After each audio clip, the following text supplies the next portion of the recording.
It will be a furious and ferocious field day on speed. Time to see who is in, who is out, and where your favorite driver will start in NASCAR's most recognized and most revered race. The road to Sunday's Daytona 500 starts right here and right now. Before the cars speed up, we slow down. Let's head trackside.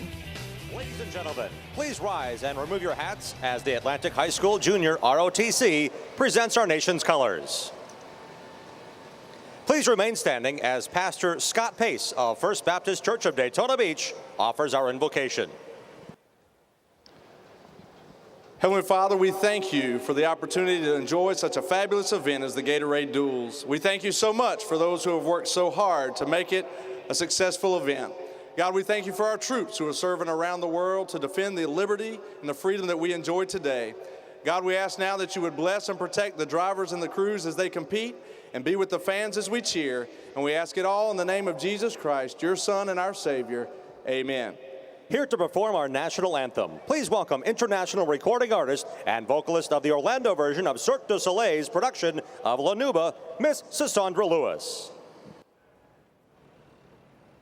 Oh, say, can you see by the dawn's early light what so proudly we hail at the twilight's last gleaming, whose broad stripes and bright stars through the perilous fight, oh, at the ramparts we watched were so gallantly streaming, and the Rockies right glare, the bombs bursting in air gave proof through the night that our flag was still there. Oh, say does that star-spangled banner wave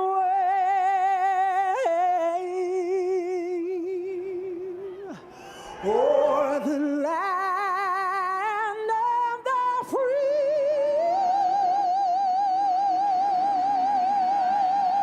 and the home of the brave.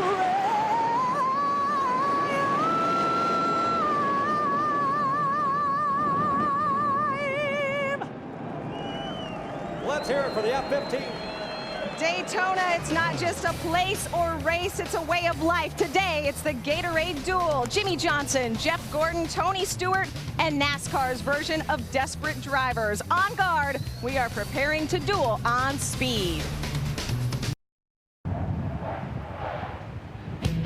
Today's Gatorade Duel determines who will chase the ultimate goal and who will be left dreaming for another year. And a great crowd on hand for the Gatorade Duel. Welcome to Speed's coverage of the Gatorade Duel. We are in the fan zone at Daytona International Speedway. I'm Chris Devoda, along with my dueling partner, Jeff Hammond. That's right, babe. Jeff, we have 60 laps, 150 miles, then 60 laps and another 150 miles. It's a duel because it's two races, but there's really two agendas. There really is, Krista. When you think about it, you've got guys racing for their lives, and you got guys racing for their lives. That's right. When you think about it, you've got the guys that are already in this race, and they're trying to keep their nose clean. They've got their best race car out here. They want to finish up, get a great starting position, but they don't want to get caught up in somebody else's mistakes. And the mistakes I'm talking about is that other group that's racing for their lives. It's the ones that are trying to transfer into this race. And it's so important for them to get up on the wheel, get into position, get up toward the front so they can take this charge of this situation and try to get into it. I mean, when you think about it, when they drop the checkered flag at the end of these races, there are going to be 4 winners in each race. That's right.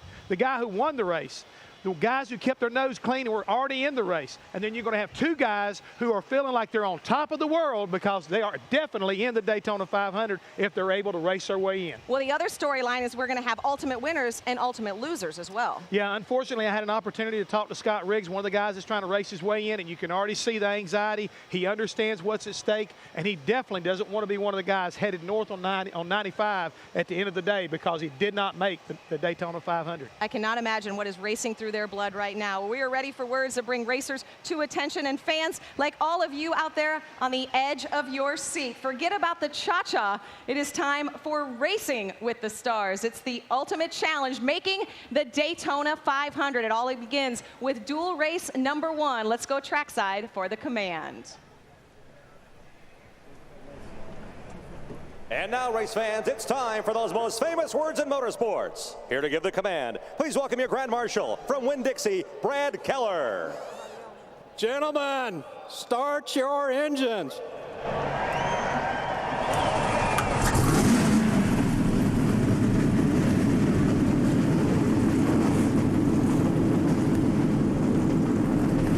The Super Bowl is over, but NASCAR Super Bowl is about to begin. It's the races that dictate and decide the lineup for Sunday's Daytona 500. You are watching the Gatorade Duel on Speed. The Gatorade Duel at Daytona is brought to you by Gatorade. It's the heart, hustle, and soul of the game. That's G. By Bank of America, the official bank of NASCAR, where you can get a choice of NASCAR drivers on your check cards and credit cards. And by Toyota.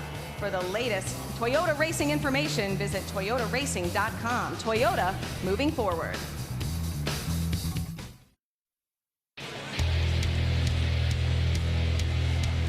Engine roars and the gears they grind. Gonna leave the competition about a mile behind it. The black smoke on a red horizon. Gonna push that big motor to the little red light.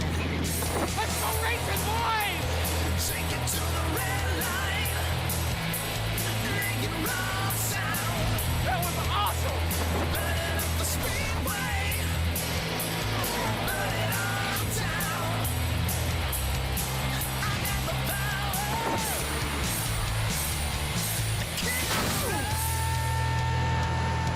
Every driver dreams of winning the Daytona 500, but to win it, you have to be in it. The weather here in Daytona, absolutely beautiful. Now, we did have a few brief showers this morning, so back here in the fan zone with Jeff Hammond, want to know, Jeff, how will weather affect the track and those drivers that we see out there right behind us right now? Well, right now they've washed a little bit of rubber off the racetrack, and the key thing is how quick can it get put back down? It's going to be probably have a little bit more grip than normal, but a lot of guys are anticipating to turn it off to be really slick like it's been during the practice sessions. And the main thing is, as we watch these guys go through this transition, is how much of an influence what they learn here in the first race will affect the guys in the second race. Well, I know 3 other sets of eyes that we'll be watching, those up in the booth, Mike Joy, Larry McReynolds, and Darrell Waltrip.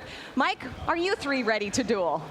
Thanks, Krista. We're ready in what is the most spine-tingling and maybe most important race of Speed Weeks, absent the last lap of the Daytona 500. Because, Larry, for 17 drivers in these 2 races, they can either lock in a $250,000 payday on Sunday, or they can load up and go home with nothing. And Mike, every race team down there, they've been preparing for this biggest race of the year for months. And the last thing you want to do, even though we run a 36-race schedule, is miss the first race of the year. And I think it's a 60-lap race, 150 miles. I think things will be kind of calm in the beginning, but there's still a phrase from my buddy DW. In the end, there's a lot of desperate people, and desperate people will do desperate things. Yes, they will. So, Darrell, we'll watch the race for the bubble closely. But for Martin Truex, for Mark Martin, and the other drivers that were in top 35 in points or fast on speed and are locked in, why are they trying to win this race? Well, I kind of think about the bull and the matador.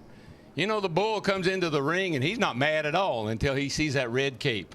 And then he goes crazy. These guys are calm and cool. No, we're just going to put a few laps down, do a little testing until they see the green cape, and then they get their game face on. It's a race at Daytona. You want to win it. And you'll take a chance or two, even though you're locked into this thing. You'll still give it all you got. 2 races, whole lot of faces. Let's show them to you. The drivers who will start Gatorade 150 #1 in today's duel at Daytona. Now Bill Elliott on speed. He's locked into the show along with all the drivers that finished, whose car owners finished in the top 35 in points for 2008. Joe Nemechek there, that 87 car, good starting position. He'll be one of the guys trying to race his way into this 500. Scott Riggs is another, an unsponsored car from Tommy Baldwin. He's trying to make the show. John Andretti, Brad Keselowski trying to time their way in. Kirk Shelmerdine, who had a $200,000 payday here 3 years ago, trying again along with Tony Raines, Mike Skinner, and Carl Long. Those are the drivers who hope to gain a spot in the field. They have to be among the first two to finish this race from the drivers not qualified. Well, let's talk to a driver that is qualified and see what his strategy is today. Hey, Martin Truex, Darrell Waltrip in the Fox Sports booth. You got a copy, buddy?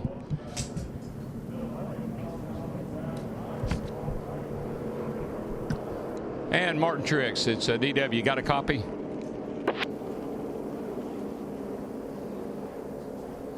I hear him trying to key the mic, but he's not getting through to us, Darrell. Might be bad timing. He's right here in front of his pit box. Go ahead, Martin. It's DW. You got a copy?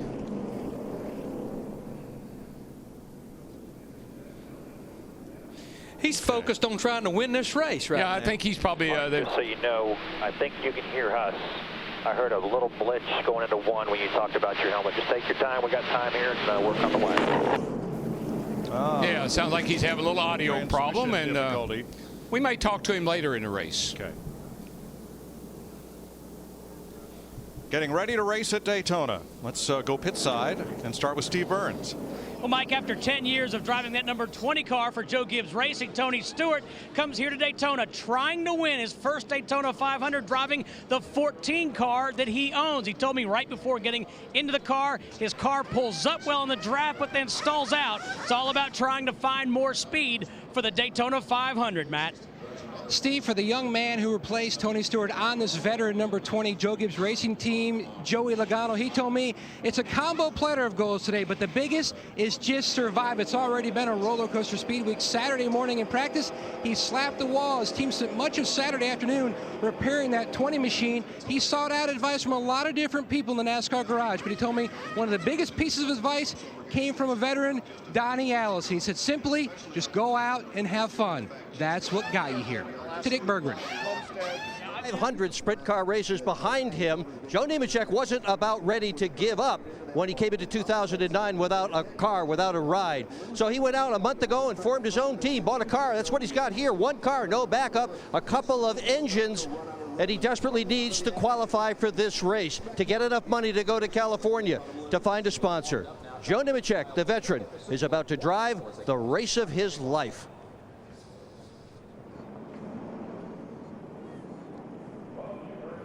Thanks, Dick. We're on 1 to go. 28 cars in this first duel, 60 laps, 150 miles. You see that pit window, 42 to 46 laps. As I mentioned, this is a 60-lap race. We know there will at least be one pit stop for fuel, but I've got a feeling they may want tires more often than that. Pit road speed, 55 miles per hour.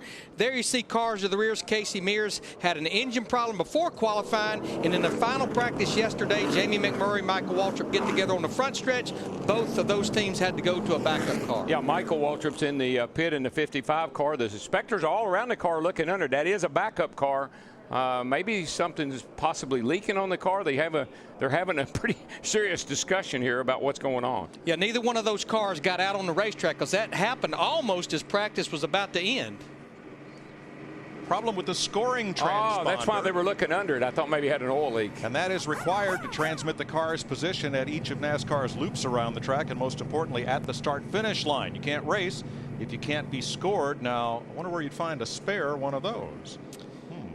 Here's what we're going to keep an eye on with our crawl across the top of your screen. Position numbers with a gray background. Those drivers are locked in the 500. They are racing for starting position and pit selection. A driver whose position, not his car number, but his position, has a green background. They are in one of the two positions that will allow them to race their way into the field. The drivers who are on the outside looking in will have their position number backgrounded in yellow. They have the transponder installed. You can see him. It goes right on the outside of the frame at the right rear of the car. It's a little black box. And as you mentioned, Mike, it's what scores the car around this racetrack. Installed. Michael Waltrip, 55 car, good to go. There's crew chief Booty Barker. All right, a quick word from Steve Burns. Mike just didn't want DW to feel like he was alone. Martin Truex Jr. just told Kevin Mannion a moment ago that he finally could hear him on the radio. In fact, they had gone so far as to tell Martin to use hand signals, tap on the door if you're loose and that kind of thing, but he does hear them now, but that's just happened in the last few seconds. I was thinking about using hand signals, but I couldn't get the windows rolled down up here to wave at him, so we'll talk to him a little later on here maybe. For the first time since 1970 for a NASCAR race at Daytona, a Ford paces the field. The 2010 Mustang Shelby GT 500 in grabber blue with white stripes is going to lead them down to the green flag for 150 miles.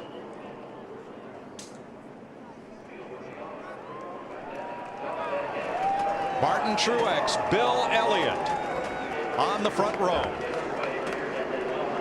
Green flag, the first of our 2 qualifying races, is underway.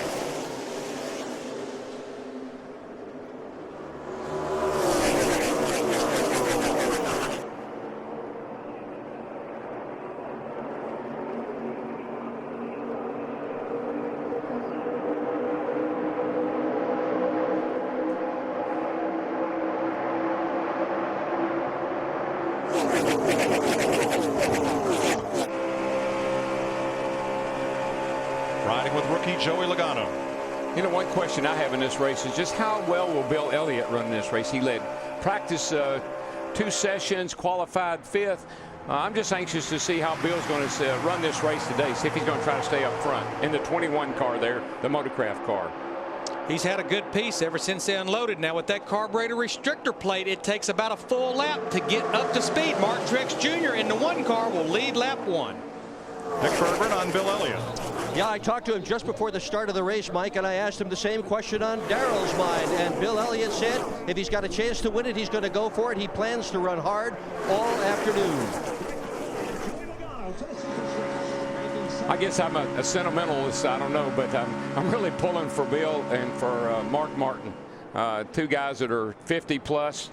Love to see them both run well, and look at my man, Awesome from Dawsonville. How about that Wood Brothers number 21 Ford out leading this pack? This team will run a limited schedule in 2009, but Bill Elliott, he wants to lead this Duel 150 race as Truex takes a dive to the inside, but Elliott will lead lap number 2. Now, Larry, is that a flashback or what? Bill Elliott's leading the race at Daytona. Wow. Truex right back in command. And it looks like Martin can put that car high side, low tight. Bottom lane is scattered. High side, low side, and be fast anywhere. Well, that was pretty impressive. I mean, he just pulled down and pulled right past Bill. Fast car. Just to show you how the draft works, we have 28 cars in this field right here. Of the 28, about 24 positions changed on that lap right there. Oh, by the way, at almost 190 miles per hour. And the 2 most important positions are Brad Keselowski. Oh, trouble off turn 2 here, or 4, I'm sorry. Kurt Busch. Car number 2, turn 4. And the caution will wave. Hold your brake. Caution's out. All right, guys, get ready here. Kurt Busch, the runner-up in last year's 500, goes for a slide. Just snapped around on me. I don't believe anybody hit. I don't think he got hit. There you see Kurt Busch. Right there. This is down in turn 4. We've seen this all week long. You can see right there, Robbie Gordon in the 7 car tucked right up behind him. Don't know if Robbie got into him or not. Kurt said the car just came around with him. But he probably thought that if the 7 car bumped into him. But what I saw there was Kurt Busch getting very close to Paul Menard. Busch may have breathed his car, got a little off the throttle, and gotten hit by Gordon as a consequence.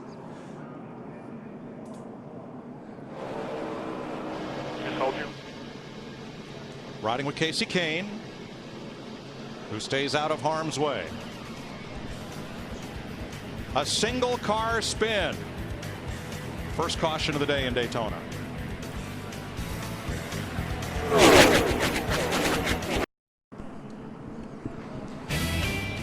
First caution of the day in the Gatorade Duel at Daytona. Kurt Busch went around, and we believe it may have been from just the slightest contact from Robbie Gordon. I think so, the way it snapped around. Let's see what, look at it, Larry, and see what you think. There's the blue car, the 2 car, Kurt Busch.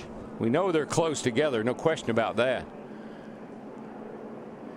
You got to believe that there was just enough contact there to spin the 2 around. The 7 was so close. But coming over the tunnel, it appeared that Busch gets loose right there and then gets contact from Gordon, sends in the rest of the way. I really believe that's what happened, Mike. I believe the 2 started to get a little loose, and then it got a little bump from behind. Thing about it, if your car's a little loose, you're going through the bumps, and you're running 190 miles per hour, it doesn't take much of a hit to spin you on out. Right now, the 2 transfer spots to get into the Daytona 500 are held by Bill Elliott and Tony Stewart. Since they are also 2 of the 3 fastest time trialers on the Go or Go Home list, if they both stay in those positions, that would elevate Regan Smith through the back door to get in on his qualifying speed to the 500. So Smith right now is Stewart and Elliott's biggest cheerleader. Yeah, and see, sometimes you have to help yourself, which in turn helps someone else. So I think that's what we got going on here. That could be a big deal. Time for a racing question from Ask.com, the official search engine of NASCAR. NASCAR's closest margin of history. I think didn't we call it at Darlington? Oh, with Ricky Craven and Kurt Busch. We're not gonna tell you. You gotta go to Ask.com. That's where NASCAR fans go to get answers. But we gave you a good hint. Now, Mike, you mentioned Regan Smith. If indeed these cars stayed where they're at, Bill Elliott and Tony Stewart, the unique thing about that, he's sitting in the infield right now watching this race because he's in the second duel race. Elliott and Stewart in the transfer spots. Keselowski and Nemechek right outside, and Scott Riggs in that startup team of Tommy Baldwin's in 13th. Larry, Regan's not setting down right now. Probably not. He's probably pacing. He's pacing right now. But the unique thing about this format, which is one reason you just got to go for it, you could actually finish in the top 10 in a duel race and not make the Daytona 500. Who did it happen to last year? It did. It has It happened. has happened. It happened to Robbie Gordon a couple of years ago. Pace cars in. Martin Truex Jr. to lead them down. Pretty shot right there. This will be 6 laps complete. Green flag is out. Now that caution really did not put us in the fuel window. We had about 4 cars that made pit stops. Of course, Kurt Busch, Robbie Gordon, Casey Mears, Michael Waltrip, as well as Carl Long. And you saw the guys restart, and you start right out next to the outside wall there. All passing is to the right on a restart. So you want to block that outside lane and not let somebody get around you on the outside on a restart. Here comes Joey Logano. He took it 3 wide coming out of turn number 2, and now the 18-year-old rookie from Connecticut leads the outside lane. So he's the other guy that got Bill Elliott, who's a 50-something. You got Logano, who's an 18-something, and I'm anxious to see how both of them do today. Joey's had a tough practice. The off-season testing ban imposed to save the NASCAR team's money has probably made it toughest on the rookies like Logano and Scott Speed. But you know what? With no testing and with this driver at Daytona, don't you think, Larry, they've been trying things, trying to find what he likes? Probably, if they're going to get it right, they probably got it right today. Right. I think the biggest thing they probably did, Darrell, and you touched on it during our practice shows, they come in here and they tried to stay with a setup maybe that worked for Tony. I think they finally gave Joey Logano something he can drive. Car looks a lot smoother than it's looked all week. Squeeze play, David Reagan in the middle. Now he gets some help in the middle of the racetrack as we go from 3 to 2 wide once again. Looking from Casey Kane at Reagan and the rest of the field. And you can hear them play with the throttle. One thing I love about this engine package and the size restrictor plate they got now, you don't have to stay wide open to keep up. You got some throttle response with this engine package, and I really like that. Jimmy Johnson, the 3-time defending Sprint Cup champion, leads that lap, Steve. And Mike, right before we went back green, he said this car is real good. It's a little bit wobbly, but that's just because of some of the wind. So he likes the way that 48 is right now. Believe it or not, he's a little conservative right now. Well, there is some wind. It's a headwind. Actually, we've had tailwinds here most of the week. But here's the other thing, too. We had a little rain shower this morning. And that rain shower washed some of the rubber off the track. And they've used the jet dryers to dry it. Sometimes that puts down a little residual of fuel. And it takes a lap or two to get that off. And Martin's talking about getting off. He's telling Jeff Gordon to get off of me. Jeff Gordon in that 24 car got Martin Truex Jr. and won mighty loose that last time getting into turn 3. Bill Elliott in that 21 car continues to push Jimmy Johnson in the 48. That's Paul Menard with them. Menard over the winner. Switched from Chevrolet to Ford, going to Yates Racing in what is now the number 98. And he has Greg Biffle behind him in the 16.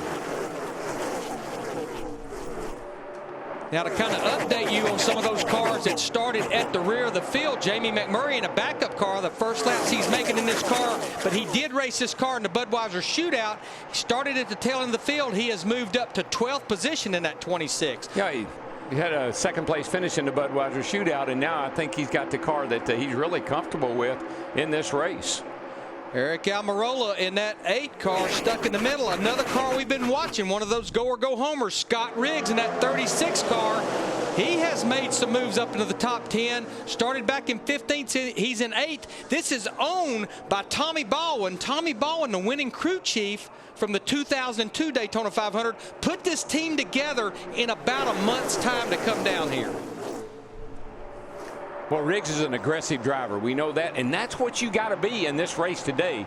If you're trying to get in this thing, you got to take no prisoners. Sunday, 2 p.m. coverage begins of the Great American Race, 51st running of the 500. You're with Casey Kane, Matt Kenseth just ahead. Speaking of the 36 and Scott Riggs, Larry, if you're Tommy Baldwin, are you excited? Or are you about ready to hang yourself because your car's running up here in the front? Well, I think Tommy, he knew he had a good fast race car. He was very confused that that car did not run any faster than it did in qualifying. But I think when I look at some of these teams like the 36 car, like Joe Nemechek, as I've documented, they're going to have to make a pit stop. That means right now the biggest thing Tommy Baldwin and some of those crew chiefs need to do, there's Tommy Baldwin right there, is get that pit crew pumped up, but just tell them to go out and have a good pit stop when our car comes to pit road. Truex back to the point. There is Riggs on the outside of Jimmy Johnson, who's locked into the 500. And this is Riggs' best and probably only shot to make the race. His speed would not be fastest to get him into the field. He's going to move past Jimmy Johnson. Jimmy Johnson in the 48's on the bottom of the racetrack with no help. Riggs moves up there into the top 5 now, right in front of David Reagan in that 6 car. So right now, Tony Stewart and Scott Riggs would be the transfer cars. Again, Tony Stewart drove for Joe Gibbs Racing for 10 years, 2 championships. This will be the first weekend that he has started a Cup event not driving for Joe Gibbs, his own race team, Stewart Haas Racing. You know, Larry, it looks to me like as I watch these cars go around the racetrack, the fast way around this racetrack is down low in 3 and 4. Everybody hooks the bottom in 3 and 4. But, man, they are rim riding in 1 and 2. I mean, they are touching the wall. Guys, there he is, Jamie McMurray in that 26 car. This is the car he ran so well in the Budweiser shootout, was leading on the white flag lap, started shotgun on the field. He's trying to get to the top 5. Let's see what the 9 car looks like. He may have made some contact. And watch he and Mike Skinner. Mike Skinner in a 23. Myself comes behind you. Oh, yeah, that's pretty heavy contact right there. Especially for that 9 car on that right front fender. Yeah, and especially where it was. I mean, they're just getting down into turn 1, and I think he just got the car a little too close, and it sucked him into him. Casey came up and first got into Paul Menard, and that tipped him into Skinner. Excuse me, Sam Hornish, and that tipped him into Skinner. Joey, you don't want to try to go in there, buddy. I'm telling you. There was a lot of give and take right there, especially on Paul Menard in that 98 car, to let Joey Logano in the 20 slide up in front of him. See, to an older guy, that wasn't anything. That wasn't a hole big enough to go through. To him, he's 18 years old. It's perfect. A gap. Tried to shoot the gap. Now, yesterday in practice, in those 2 practice sessions, this is about the time that some cars started showing up with handling problems, about 15 laps into a run, which is where we're at right now. Martin Truex leads the first of 2 Gatorade 150s, and Scott Riggs is the man right now in the best position to race his way into the field. Speed aerial coverage brought to you by DirecTV. Now get over 130 of your favorite channels in high definition. And Larry, as we've seen here so many times, if you run enough green flag laps, it seems like the field gets really strung out. Right now, we've almost broken up into 2 groups. You've got about 2, 4, 6, 8 cars that have broken away from the rest of the pack. I'm kind of curious to see if with this plate and the aero package, if they can chase them back down if they get in line. Yeah, it almost would take that front group to do a little slicing and dicing and get a little racing side by side, I think, for that group 2 running back down. Truex the leader, Jeff Gordon second, and Matt Tony Stewart holding station in third. Mike, when he moved to the Stewart-Haas organization, he had to get a new number, and he couldn't think of a better number than that of his childhood hero, the 4-time Indy 500 champion and 72 winner of the Great American Race, A.J. Foyt. He invited A.J. as his special guest to be on top of the pit box for this duel event and to be here all weekend. Right now, he's watching that 14 car, which A.J. first ran here at Daytona in '83, running in the 3rd position. Smoke says the car is still handling well, no complaints. Supertex, one of the all-time greats.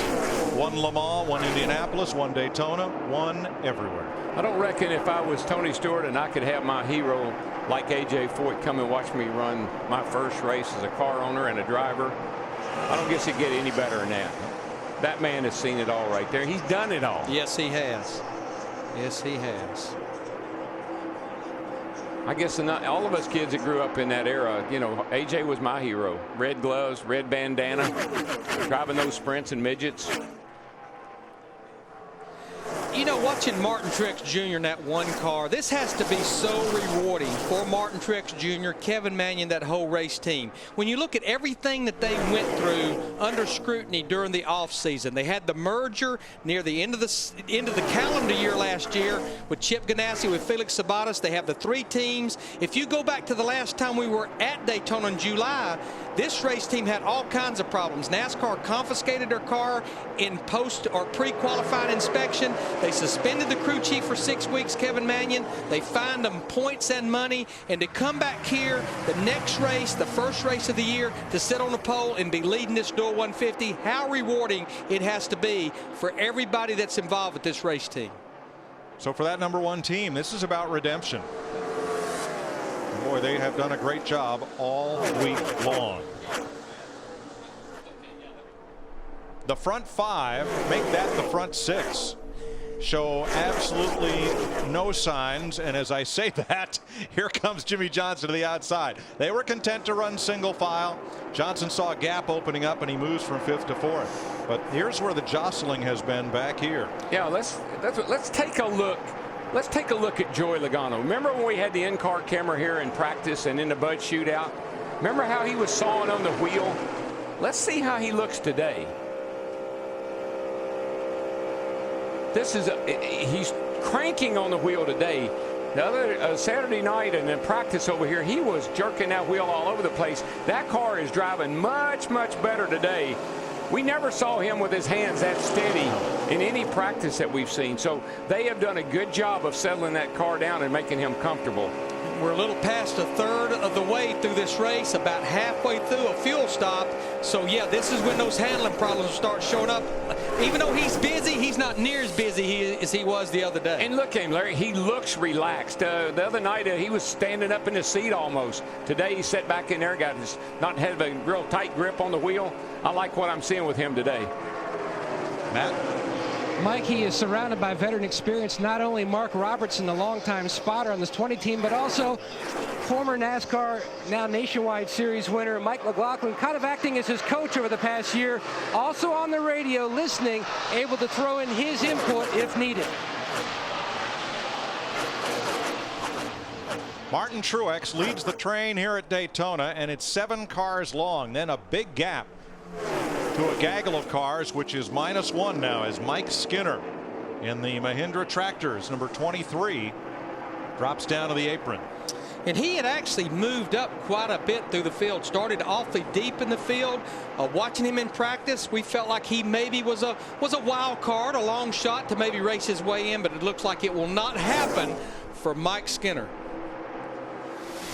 So Mike Skinner will likely load up and go home. We'll find out what's happened to his car after this. Bill Elliott has had problems under caution. Did he get hit? Watch, the field's under yellow, all caught up behind the pace car, and Elliott's car takes a sharp right turn, bit of smoke there, and pounds the wall. Somebody must have run into the back of him, because I mean the car just took an abrupt left-hand turn. Look at everybody scrambling that was or behind right-hand him. turn, I'm sorry. Well, this is a very opportune time, and there you see it. Every one of our competitors on pit road here at lap 26. Tony Stewart said his car started to get tight right near the end of that run. They're going to fix it with an air pressure change. Jeff Gooch Patterson with the gas can.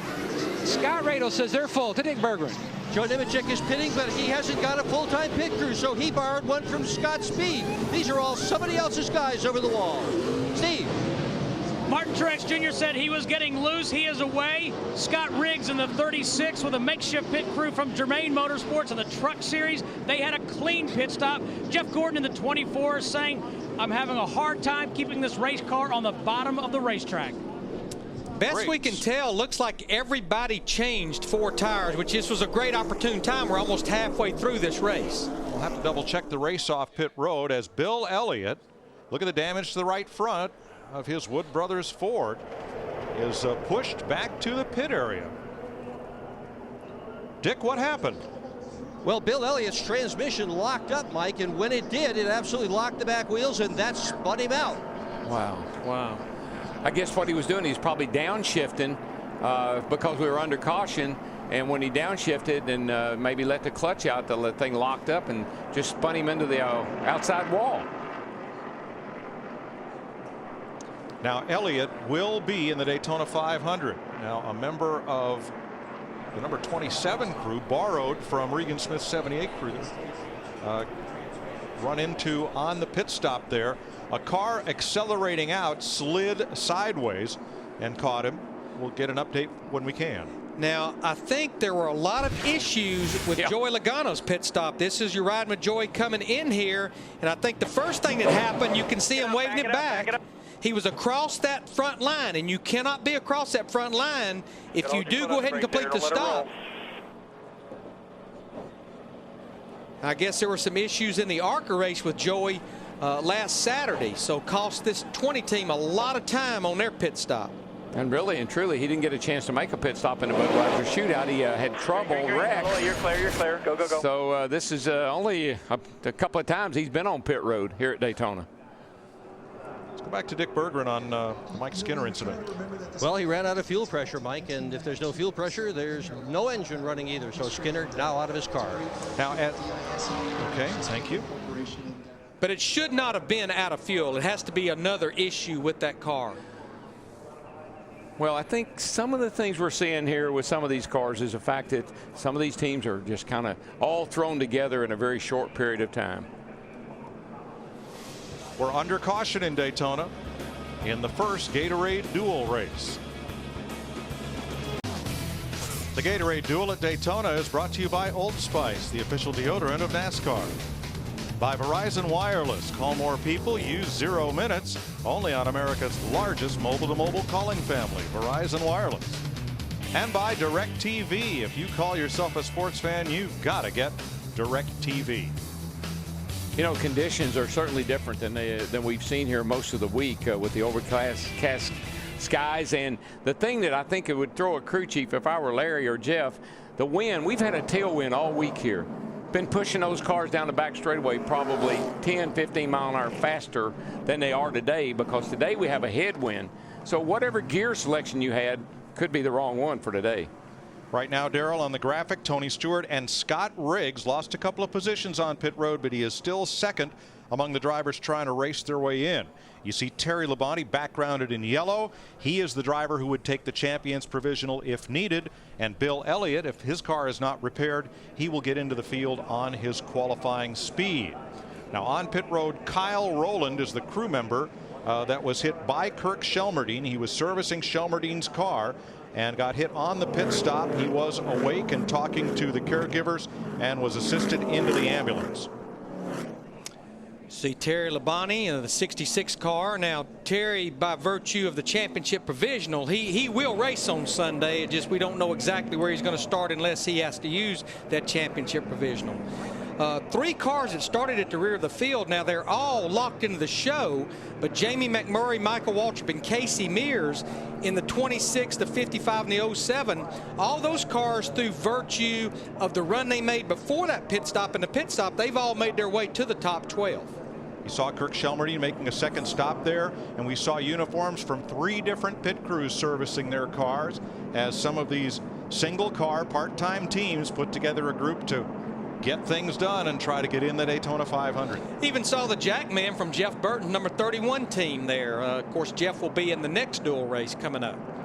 You'll see our Fox pointers on your screen, and they'll be tipping you to which cars are in the positions to race their way in. Those would be Tony Stewart and Scott Riggs at the moment, but there's a long way to go. It makes sense that Shelmerdine would have some help from Childress. I mean, that's a kind of an alliance that goes way, way back. That's right. Kirk Shelmerdine was Dale Earnhardt's crew chief for many years, won a bunch of championships with Dale for Richard Childress. We're getting a report that everyone's tires looked awfully good after that run right there, and we'll be coming to the halfway point. So if we don't have another caution, everybody should be good to go to the end. Well, for Scott Riggs, it must be a sigh of relief and mission accomplished. He is still in the second position of those who must race their way in as we're back under green. Yeah, he made a pretty decent pit stop. He still got track position. He hangs in there like he did that first run, and he should be fine. He's in the white number 36.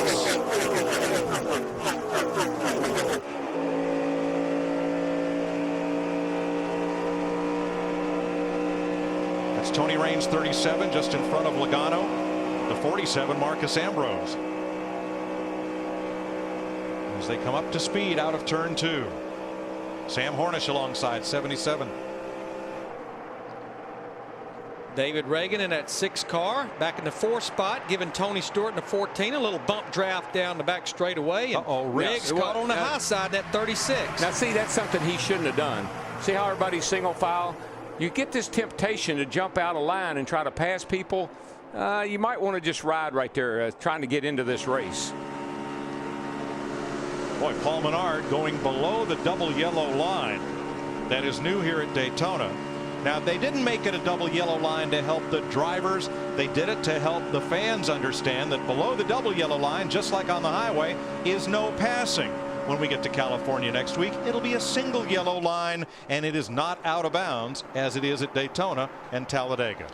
Jeff Gordon in that 24 car taking a little peek down the back straightaway. Of course, this is a 9-point race here, but Jeff Gordon, 41 races without a win. Last time he won was at Lowe's Motor Speedway back in the fall of 2007.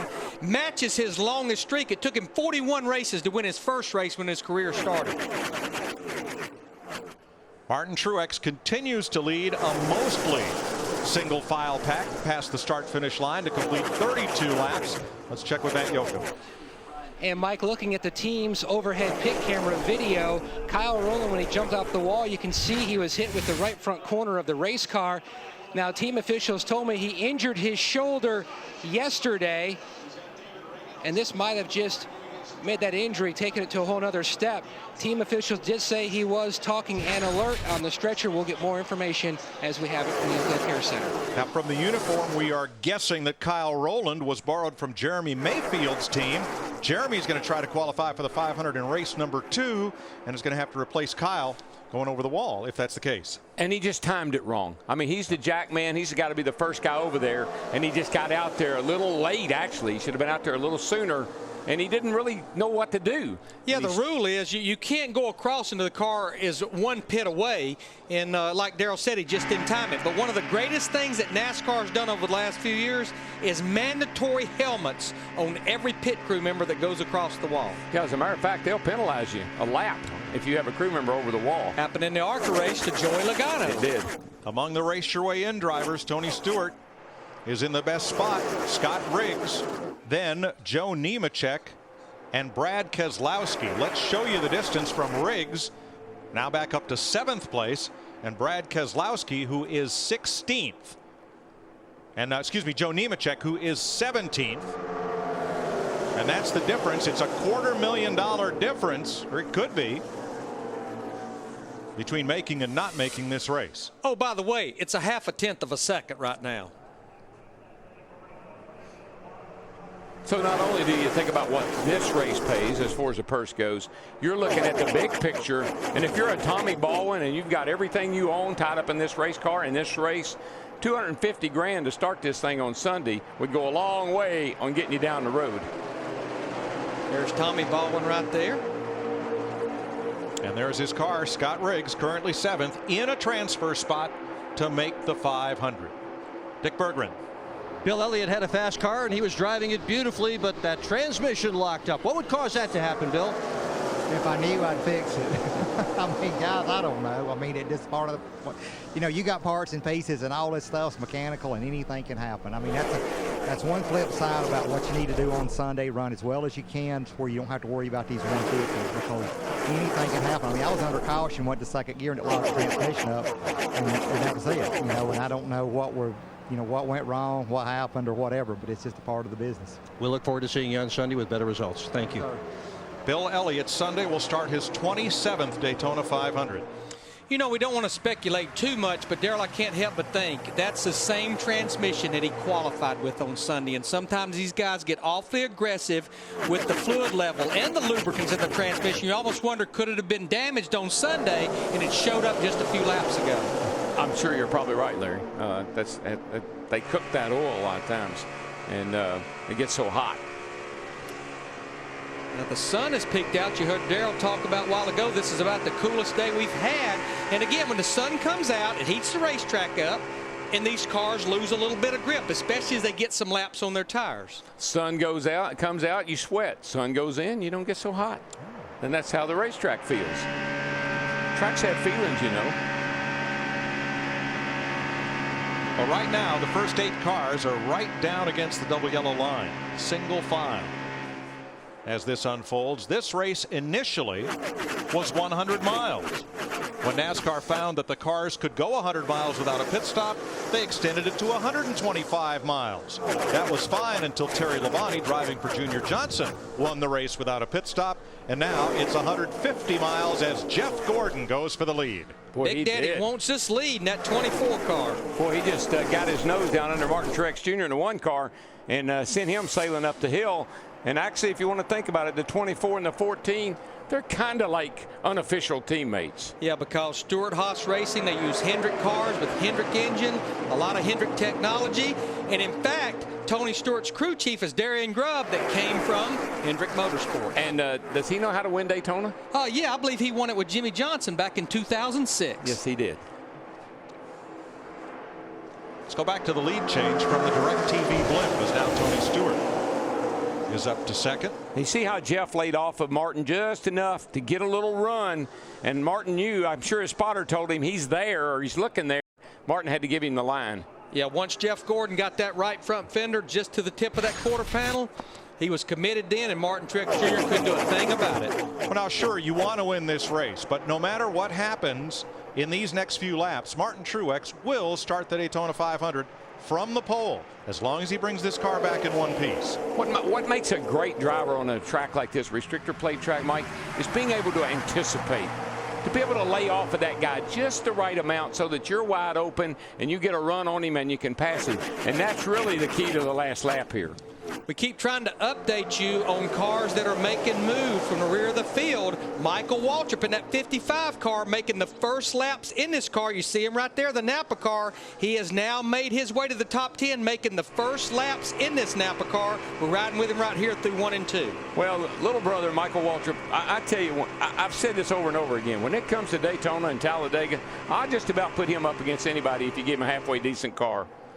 He's won 2 Daytona 500s. He's won here 3 times. One at Talladega. I mean, this is his cup of tea.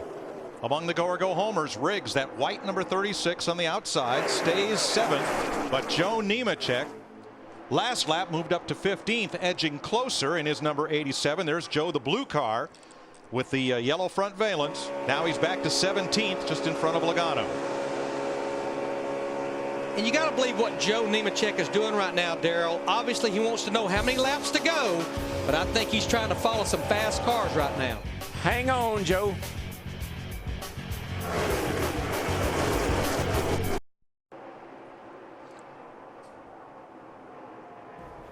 Tomorrow evening, sparks fly as the Camping World Truck Series comes to the high banks of Daytona.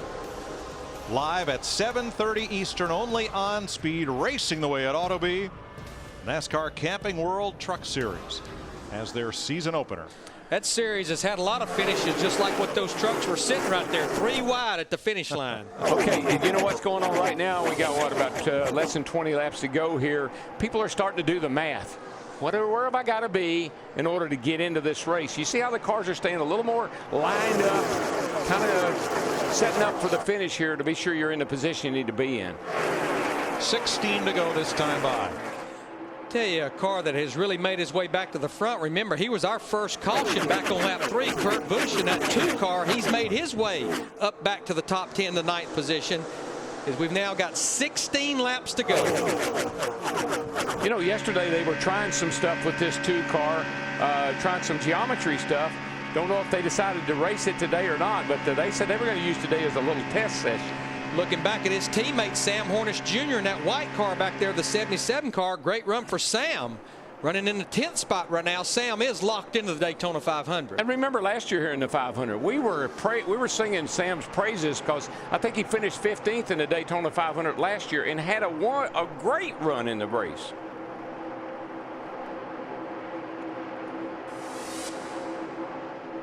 Car looks very stable. He's got a good hold on the wheel. The car's coming up off the corner nice and straight. Looks good. The last time Jeff Gordon was the first to see the checkered flag in a NASCAR race, October 2007 at Lowe's Motor Speedway. Gordon, 4-time champion of the series, was shut out of victory lane last year. Comes to Daytona, start the 2009 season with a new look, a new paint scheme, and I've seen a lot of bounce in these things. I'm sure I'm not as bad as these guys behind me. That's 10-4, but doing great, man. Flames and black. The paint scheme was recalled by a quarter midget car that he drove at about age 7. Car looks, it's beautiful up close. The paint job they put on that car really looks good. Steve Letarte is crew chief.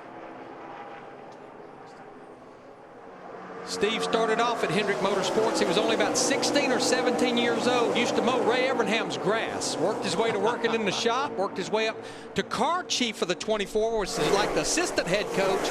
And now he's the crew chief for one of the most popular drivers in our sport. And you heard Jeff say, you know, I got a problem, but I don't know what about the other guys. That's the thing about this car I think the drivers have finally figured out. It doesn't matter how your car is. Is it better than everybody else's? There's no perfect race car out there. Darrell, with 13 to go next time by, are you at all surprised that the 10 drivers lined up behind Jeff Gordon, nobody's made a move? Well, we may see that change here with 5 or 6 to go. I think Tony Stewart is thrilled to be right there where he is. Great start for him already down here this week. Martin, he doesn't have anything to really gain, and whoa, that 16 had something to lose right there, I can tell you that. Yeah, Greg Beffel fell all the way back to the 18th spot. You'll see it right here. Looks like Jimmy Johnson is looking out of line down here in turns 1 and 2. He's got to run up on the outside there at Martin Truex. Martin's car might be getting a little tight on him. Looks like he can't get off a 2 like he had earlier. And Jamie McMurray in the 26 car, he's going to jump in behind Jimmy Johnson in the 48 car. Now, McMurray has a little experience on getting somebody to go by you on the outside. That happened to him in the Bud shootout the other night. He might be trying to work a little deal with Jimmy Johnson here. Now, they could maybe cause some trouble for Jeff Gordon and Tony Stewart in the 24 and the 14. Bush and Hornish coming on the outside, the 2 and 77. The prevailing wisdom of the week, and we all know what that's worth, says that if you lead the white flag lap and everybody makes it all the way around, you probably won't lead the checker. That the old Daytona slingshot is back and that the leader could be a sitting duck on the last lap. Daryl, do you believe old Smoke? Tony Stewart back there. Truex, trouble off 2. There's the pole sitter. If he wrecks that car, he's got to go to the back. Which front, guys? Hang on. That car had been falling off the pace. I believe the car had gotten tightened up on him. He just couldn't get off the corner like he had. Now, you better watch out. You tear those tires up and rip the fenders off of that thing. The right front's down, Daryl, I believe. But flat tires. The important thing is Truex did not wreck that car, which would have put him to the back of the field for the Daytona 500 Sunday. It's got David Reagan in the 6 car tucked right up under, but I believe this car just, yeah, it's just, see, it takes a little, you saw him have to run up the hill, had to get out of the throttle, and the 6 car got into him, David Reagan. Look how close that 6 car came to him. From the DirecTV blimp. There you can see the car wobble. He gets down in the bumps, down low, and turns off of turn 2 here. You'll see the 1 car start to wobble. See that? It lost the tail. The 6 looks under him, gets into him.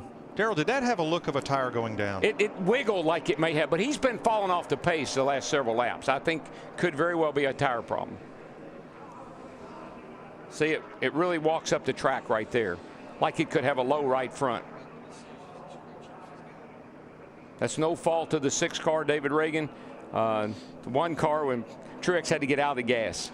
All right, Larry, 11 laps to go. Well, what will you do? It's a combination. We've got 11 laps to go. We're probably going to have 9 laps to go, but we've got 18 laps on these tires. I honestly believe you're going to see a smorgasbord of strategy here. I think you'll see some guys stay out. You may see some guys change just 2 tires, but I think if you're at the back of the pack, come in and get you 4 tires. That may be the only hope that Joe Nemechek, Brad Keselowski has. Yeah, I kind of feel sorry for Scott Riggs because he probably didn't need this caution as much as anybody. Good point. Riggs would have raced his way into the 500 had the running order remained unchanged. Remember, 2 things won the Budweiser shootout for Kevin Harvick: 4 fresh tires and a good push down the back straightaway. Well, it looked like that the 48 car Jimmy Johnson and the 26 of McMurray were trying to get hooked up to maybe do something with Jeff Gordon and Tony Stewart. See how it plays out here at the end. Very little damage to Daytona 500 pole sitter Martin Truex's car from that spin off turn 2. I think we're going to see a lot of pit stops here. I think all these guys know how important fresh tires are on these race cars. It's not that it makes you faster. You can just maneuver. Looks like Jamie McMurray, the 26 car, Donnie Wingo, they're going to stay out. Matt. And Tony Stewart says really no changes needed to the race car. He loves the way it feels at this juncture. Just 4 sticker tires today. Joe Nemechek, who has to race his way in if he's going to run in the Daytona 500, has elected to pit. He's the one that called it. The driver said he needed 4 tires. This crew is working a great pit stop. Let's go to Steve. Same for Jeff Gordon, Dick. He said, I've got to have 4 tires. You see Scott Riggs in the bottom left. Remember, that's the Truck Series team of Germain Motorsports making the stop as he tries to fight his way in to the Daytona 500. And Riggs slips to 11th. Yeah, that's it couldn't have come at a worse time for him. He needed that thing to finish under green, not have to come back in the pits. Looks like we had about 3 cars that rolled the dice and went with 2 tires only. Eric Almirola in the 8, Menard in the 98, and Hornish in the 77. And we had 4 cars who did not pit.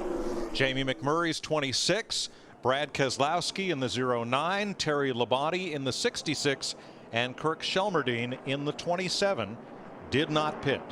Well, it's good news for McMurray that anybody stayed out with him, because at least he has a little cushion between he and the cars with tires. And it looks like Terry Labonte could have a problem. He's very slow there in the back straightaway. Let's go back to the pits and Steve. Mike, we heard Martin Truex Jr. say that he had gotten loose, and the combination of that and the 6 car being right on his bumper is what got him really loose. Looks like they damaged the split. Those are the braces that hold the splitter where the car came off of the racetrack. Looks like the back bumper may have even hit the track when it came down off the banking. None of these things are big issues, I don't believe. Not that they can't be repaired in time for the 500. Now, it looks like Terry Labonte will make it all the way around, but he may be headed for pit road. He's let the entire field go by. Nope, he's getting ready to race. Now, Labonte has the champion's provisional to fall back on. He'll be in the Daytona 500. Green flag once again. Now, right now, Brad Keselowski in that 09 car, Kirk Shelmerdine with 9 laps to go in the 27. That's the 2 cars running second and third that are in the transfer spot. Keselowski gets a great restart with McMurray in that 26. Yeah, it's like I said, the best news for McMurray is that anybody stayed out. I don't know how long he's going to be able to hold on, though, because we've seen what Ford tires do to these cars. It picks them up a good half second. Just lets them be able to maneuver those cars. You can move the car around, you can drive it. And there you see Jeff Gordon in the 24 bringing them up the back straightaway. You don't have to play with the throttle when you got 4 tires. You just matter and hang on. And Gordon through the middle with Almirola on the outside. And his wingman is Jimmy Johnson in the 48. They work their way past Shelmerdine. Now it's Keselowski right ahead. And McMurray on the point. What you have to be careful of when you got 4 tires and people in front of you don't is that you don't run over them. 8 laps to go. Keselowski just a sitting duck on the outside in that 09. He's more worried about Tony Here we go, Stewart. guys. Big wreck. Got a car off the track. Got one in the wall. Casey Mears in the 07 spins. Joey Logano is trying to get through. Michael's there in the 55. Walter. Right, get rolling there. Come on. And okay. another one gets the wall in the backstretch. That might have been Keselowski. Oh, there goes David Reagan off the track. It's fun, but I think with anything, just got a flat tire. We're going to let the DirecTV blimp help us sort this one out. All I can tell you is it's a gaggle. See a gaggle going into turn 1 down here. They just try to get 3-4 wide, looks like.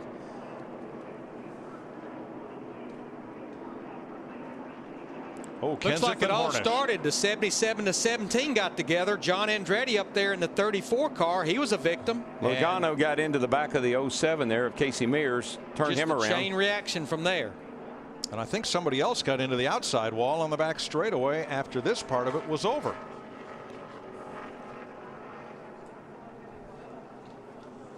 I think the 27 starts up the hill right there. Kind of takes up a lot of racetrack.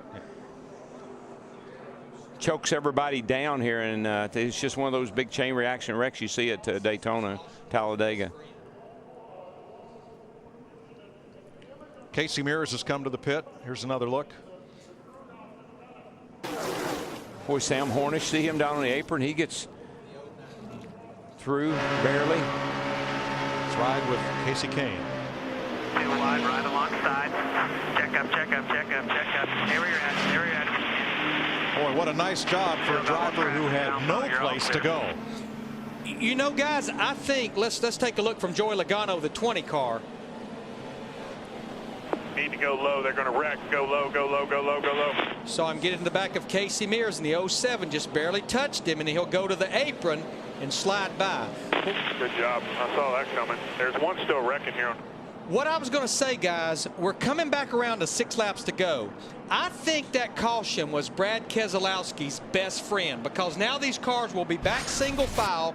Right now, he is the first car in the transfer spot. Yeah, he has Tony Stewart right behind him. He don't care about Tony Stewart. All he wants to be is one of the top 2 finishers of the Go Homers in this race. Green flag with 5 laps to go. Jamie McMurray the leader. Jeff Gordon, Jimmy Johnson. And in the 2 transfer spots, Brad Keselowski goes to the bottom with Tony Stewart. I just don't think Brad Keselowski needs to worry about Tony Stewart. Brad needs to worry about getting back in line. The car Brad Keselowski better worry about is that white number 36 car, because that would be the battle for the transfer spot with 4.5 laps to go. There comes Riggs up the back straightaway as we got a battle for the lead. The 2 teammates from Hendrick up the back straightaway. Well, we got the grass. 16 car off the track. Greg Biffle. Greg Biffle. And back on. He picked up right where he left off last Saturday night. David Reagan got crashed on that last caution. He got turned around by Kirk Shelmerdine. 4 to go this time. pretty comforting little situation right here with the well, not Tony Stewart. I can't really call him a teammate, but here comes Tony, and you can see that if he was a teammate, he'd probably stay right where he was. But now Riggs is up to 5th. He's in a transfer spot. Joe Nemechek, the 87, is 4 spots behind him. There he is on the high side in blue, trying to get close enough to make the 500. I got to tell you, that 36 car of Riggs he's putting on a show. That's a guy that's got to get in this race, and he's doing everything right.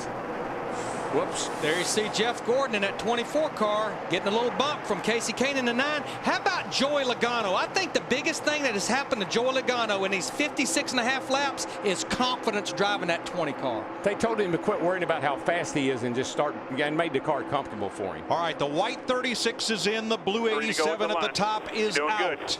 3 laps to go. One of them may make the 500. Not both. You know what? I just love the way these guys can pass. You know, you're not stuck behind a guy. You can get a run on him, make a pass. Jeff Gordon just drove underneath of Tony Stewart's 14 car to get back in the lead. Is Jeff Gordon in the wrong spot in the lead? Boy, look at Eric Almirola in that 8 car. He's getting kicked all over the place. There goes Stewart to the inside, and Almirola's going to go with him in the 8. He'll take the lead. Guess Stewart answered my question.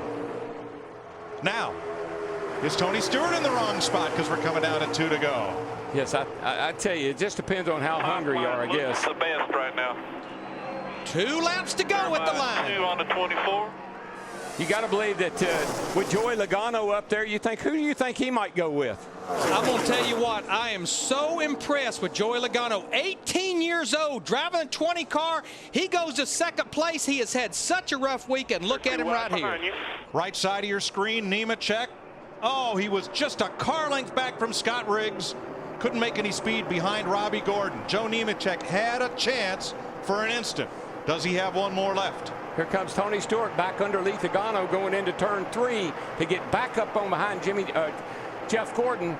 I think Tony Stewart's got a car that could win this race if he wants to go for it.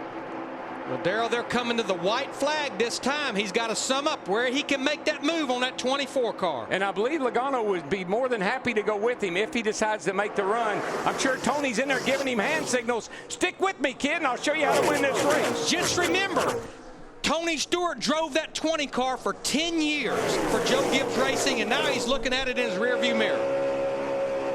Nemechek right behind Riggs as they cross the line. Here we go. go. Transfer spot. Here we go. They got a little run. I tell you, they got back just enough. I believe they can do it.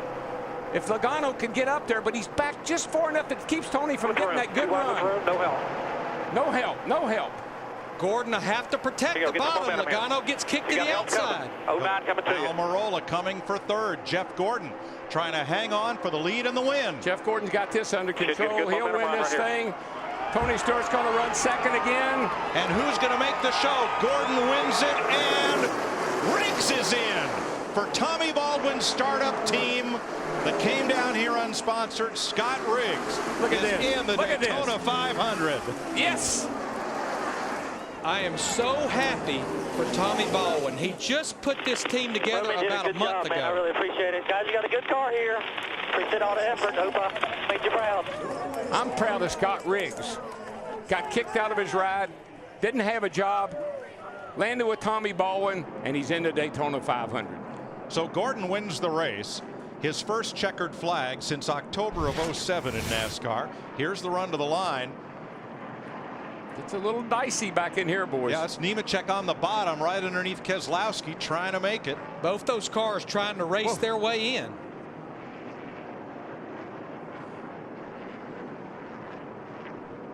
Scott Riggs says, Casey Kane, go ahead and have that position. I'm running exactly where I need to. So the 2 transfer cars from race 1 are Tony Stewart and Scott Riggs.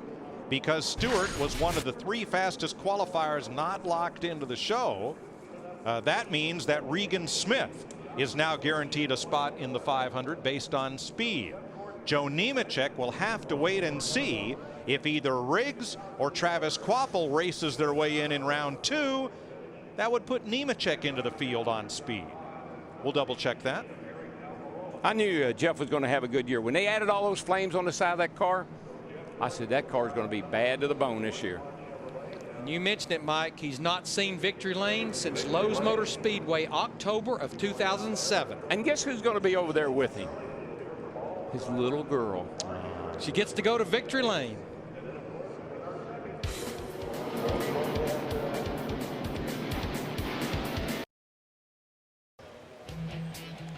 A full range of emotions in Gatorade Duel #1. Like a Valentine, it's signed, sealed, and delivered. 3 grown men are jumping for joy. The 2 who are in, one who didn't even have to race, will explain that, and the 1 who is celebrating in victory lane. Dick Berggren is with our race winner.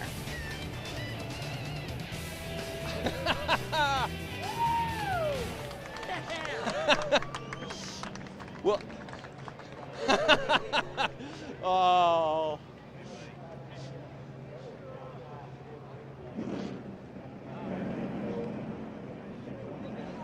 Well, congratulations. You have won a lot of races. How big was this win after not winning for more than a year? Man, that's what I'm talking about starting off 2009. Who says we can't win? I'm so fired up about this year and this new DuPont Chevrolet.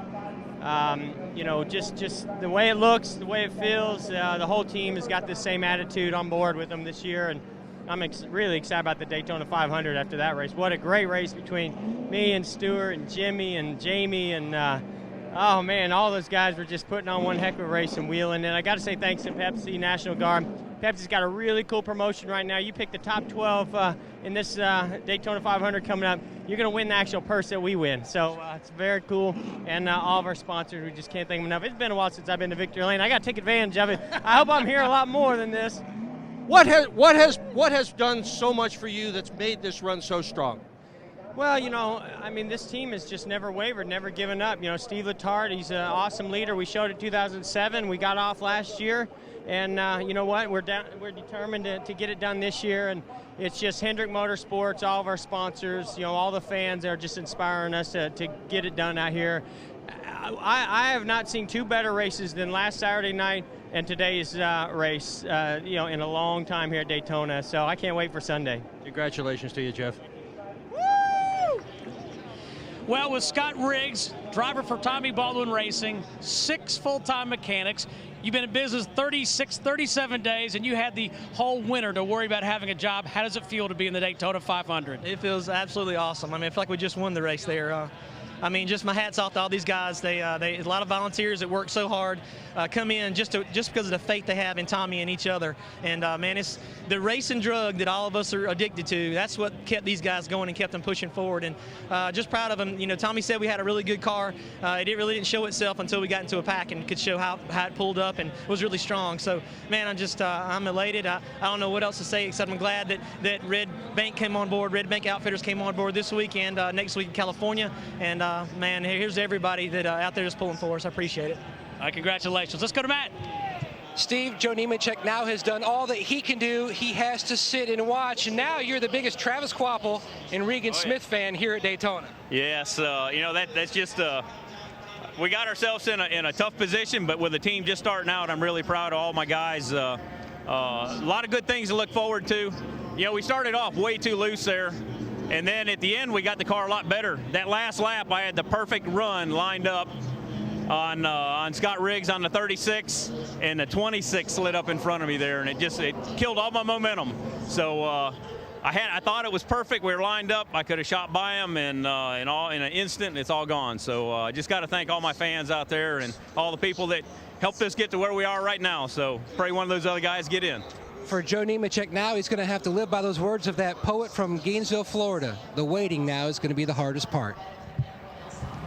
It absolutely is. It's question marks for Joe Nemechek, exclamation points for Scott Riggs and Jeff Gordon. And Jeff Hammond, let's take a look at our DirecTV hot pass of the race. Yeah, we're sitting there taking a look at Jeff Gordon right there. He gets a good strong run. It dives to the inside right there under the 14. And again, the rest of it is pretty much history right there as far as Jeff Gordon was concerned. Once that guy who knows how to get to victory lane got out front, he definitely was able to hold off the rest of them, and you can see how excited he is to be back in victory lane. Absolutely, and I don't know if I've ever seen a more beautiful trophy than little Ella Sophia. Second duel still coming up. You're watching the Gatorade Duel on Speed. We are halfway home with the Gatorade Duel, and we now know the identities of some of the drivers who are going home, destined to miss Sunday's Daytona 500 on Fox. Let's go ahead and take a look at the highlights from race number 1, the Gatorade Duel here at Daytona. Of course, Martin Truex will start on pole for Sunday's race. He was up front in this one as well. But, Jeff, we did have trouble pretty early. Yeah, on lap 3 right there, Kurt Busch gets a little bit of help. Around he goes. He saves the 2 car and was able to rejoin the fray and finish up 6th. Well, Bill Elliott had a great qualifying run, but this is where things get kind of a little freaky right here. Here you see back on track. This was actually Martin Truex. We talked about Bill Elliott's great run. Well, Martin Truex on pole. He was just trying to stay out of trouble, but trouble found him. Yeah, he got a little bit of help around by the 6th car, but he was able to stay out. This is the big one right here that got started back. Took out several cars. You can see the 77 car going around. A lot of guys involved in this, and here also. Yeah, and this was when, a lot of these guys, these go or go home guys, they had pitted, so we didn't know where everyone was going to finish. Scott Riggs trying to make his way in. He's just a few cars back. It's Jeff Gordon who wins the race, but Scott Riggs is a winner as well because he will move on to the Daytona 500. And, of course, we did mention Bill Elliott, but he had a freaky issue a little bit where he had his transmission lock up. He is locked in, though. We were under a caution right there from Mike Skinner having a problem with his engine. And what he did when he went to downshift, the transmission locked up and spun the 21 car out. He will be able to make repairs and should be able to, start up, the 500. So that's what really matters to Bill Elliott. And now we obviously go into Gatorade Duel number 2. We saw a lot of the guys in this first one. We see Jeff Gordon, Tony Stewart, Jimmy Johnson, great runs, but Scott Riggs, we said, is the big winner. What are these guys who are in Duel number 2, some of these go or go home guys? What's going through their mind right now? Well, I think they learned a little bit, understanding how the racetrack went through some changes. The racetrack is actually cooler than what they had anticipated. I think they really expected the racetrack to be hot and slick. Right now, still overcast, the wind blowing, and it's cooler temperatures than what they anticipated. So they'll make probably a little minor air pressure adjustments, but the main thing is that what I think they took away from this first race is if you get a late caution, you better get yourself 4 tires if you want to have any kind of chance at all and making a good finish. That's our crew chief talking right there. That's it. Well, the racetrack has cooled down, the temperature about 15 degrees cooler, but Jeff Gordon's season already heating up. More from the Gatorade Duel right after this. Aerial coverage brought to you by DirecTV. If you call yourself a sports fan, you have got to get DirecTV. The Gatorade Duel, the most nail-biting afternoon of the NASCAR season, and it happens right off the bat. Talk about a roller coaster ride of emotions. One down, another one to go. I've just finally caught my breath since the last one. Now I'm ready to go again. All right, well, let's find out what the guys upstairs have to say. Mike Joy, Larry McReynolds, Darrell Waltrip, your thoughts on Duel number 1 and looking ahead to number 2. Well, Krista, a couple of interesting things from this race. First of all, to the surprise of many, and I'll be one of them, the leader on the white flag lap, Darrell, Jeff Gordon, did not get passed on the way to the checkered flag. No, he didn't, but I tell you what he's most happy about. I think that may be the first time that Ella's been in the pit, in victory circle with him. I know the look of a proud papa. And, yeah, he won that race, and it's the first time he'd won in like 40-some races. But what he was really happy about was his little girl got to be in victory circle with him. And she'll never forget that. Yeah. Tony Stewart almost got to Jeff Gordon, but not quite. Boy, that's a great hug. What a wonderful moment. Larry, the other story was tires. They were not a factor during the race, except if you don't get some, you're not going forward, are you? Yeah, I know Jeff Hammond would agree. I used to, coming down here for years, I always liked being in the second duel race. Why? Because I could watch the first duel race and I could see what teams were doing. I could see what the tires were doing. And what I learned right there was pretty simple. We know we're going to have to make one pit stop for fuel. We cannot go the distance, but every time we get an opportunity to come to pit road, even with 5 laps to go like in that first duel race, you better get 4 fresh tires. Give me 4. Matt Yoakum. With stickers. With stickers. The guy who won the race last year, the Daytona 500, Ryan Newman. You watched the first duel. What was the biggest thing you learned? I got a top 3 race car with the U.S. Army Chevrolet, so just look forward to passing and racing all the way up there and having a shot at it. I know we got really great equipment, and just look forward to the opportunity to go out there and have some fun and get a good starting spot out of it. All right, good luck. Thank you. Krista? Thanks, Pat. It's NASCAR's greatest soap opera, and the plot thickens. Duel race number 2, and the drivers in it are gearing up for their shot. We're dueling on speed. Round 2 from Daytona is coming up next. 10 drivers are waiting at the door. The bouncer here at Daytona will let 2 more in, and don't expect these guys to hold their places. Line jumping will ensue. Let's go ahead and take a look at the names. Jeff Hammond, these are the guys we're going to see in duel number 2. You see Mark Martin and Ryan Newman. Now, Ryan's got to go to the back of the pack because of the engine issue, but from there on out, it's going to get real interesting. You see on out there at row number 4, Regan Smith, he can breathe a sigh of relief because he is now locked into the show because of his speed. You talk about going from the lowest of low to the ultimate high. There you see Boris said, one of the guys trying to race his way in. A lot of these guys locked in. They're just trying to learn some things for Sunday's big race. And obviously AJ Allmendinger, another one here on this page, who is trying to race his way in. Yeah, further back you see Jeremy Mayfield and a lot of the other guys are trying to race their way in. And folks, don't get too worried right there. Kevin Harvick, the 29 car, he had a problem in qualifying, but I don't think he'll stay back there very long. As the drivers say hello to the fans, let's head down and hear from one of the drivers. He's with Steve Burns. Well, Krista, Regan Smith just reminded me the irony of racing. It was October when he was battling Tony Stewart for a win at Talladega, and Tony locks you into the 500. I was a big Tony Stewart fan at the end of that race. That's all I know. Real happy for the Furniture Row Racing Chevy and all our guys. They worked their butts off during the off season, and we thought we were in decent shape when we locked in fourth, the fourth quickest the other day of the Go-Go Homers. But Tony did me a big favor there, and it's like that. If you wreck somebody one week, it seems like you're riding the car with them on intros the next week, stuff like that. It's just funny how it all works out. All right, well, good luck. Let's go to Dick. Well, Dale Earnhardt Jr. has just taken the ride around the racetrack, and the cheers are unmistakable. The fans want to see him win again, and why not? He has won a third of the 150 milers that he has run. You just watched that race. What's your strategy to win this one? Well, I don't know. You know, it seemed like you could pass pretty much if you needed to at the end of the race. Looked like everybody's cars were handling pretty good. You need to kind of stay up toward the front so you don't wear your tires up. If you get kind of fourth thrown back, you use a lot of race car up, use a lot of tire ups. So we'll try to get toward the front and stay there. And sure, if we get a caution late, it's pretty much anybody's race. The weather is coming and going. We've had clouds, we've had overcast, temperature down, temperature up. We got sun now. How does that affect the handling of the race car? Well, you know, when the sun's out, it's a little slicker, but you know, it doesn't really. I mean, it's really more about ambient outside temperature. So as long as it doesn't warm way up, we should be okay. We should have about the same race as them last guys had. But I don't think really just the sun coming in and out of the clouds is a big difference as much as ambient temperature. This track really, once it gets hot, this track really changes a lot. Good luck to you, Junior. Thank you. All right, thanks, Dick. We heard Dale Jr. there talking about the weather. We've been commenting. It has dipped 15 degrees. Now the sun's back out, so now it's back to a slick racetrack. Well, it won't take very long if the sun stays out like it is. The clouds are starting to break up, so a different challenge for these guys in the second race than what the guys who saw in the first race. I mean, hot, slick racetrack here at Daytona, I don't want a part of it. I wish I'd have been in the first race now. Yeah, but we said it was an advantage to be in the second because you got to watch the first race. So now, are you changing your story? I want the best of both worlds. I mean, I'd like to have the cooler temperatures and a little more grippier racetrack on the first race, and now it's going to turn off hot and slick, and it's like, oh my gosh, here we go again. Well, they say women can't make up their mind. You just changed your mind. I'm a crew chief. What do you expect? In the second duel, it's Mark Martin on the pole, Dale Earnhardt Jr. near the front, Kevin Harvick towards the back. We've got more Gatorade Duel here on Speed, round number 2, right after this.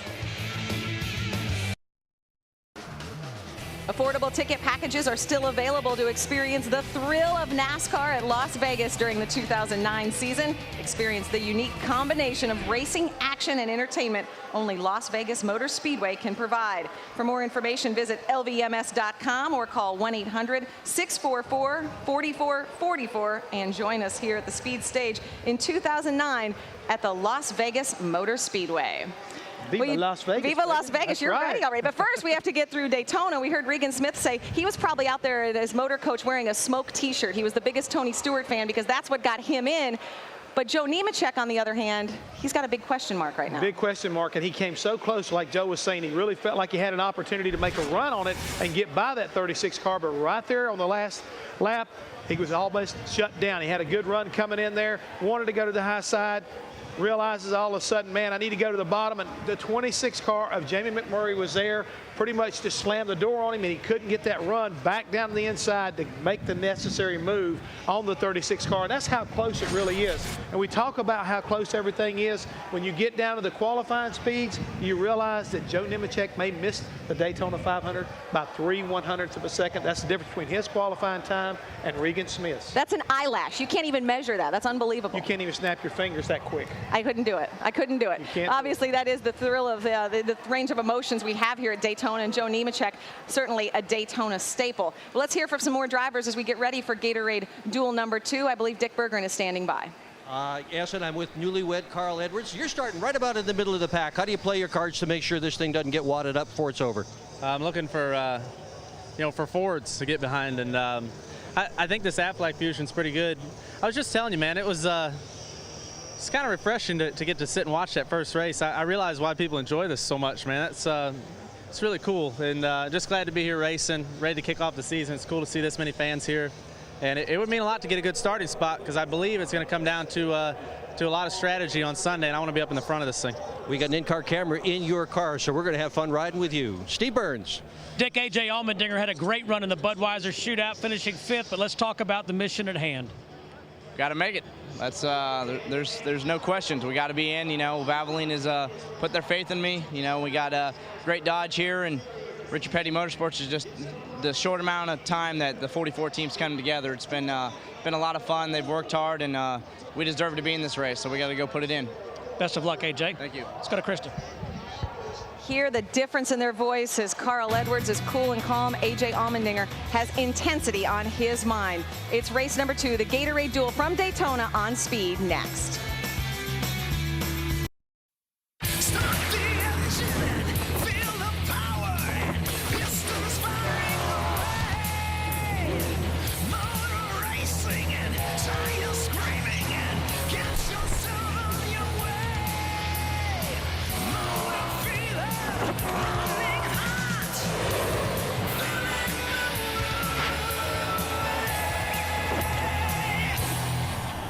You can't script it and you cannot predict it. The Gatorade Duel at Speed. The temperature, it's still very nice. It has cooled off a little bit, but we have less clouds and more blue sky here in Daytona. Let's head back down and hear from some more drivers. Matt Yoakum.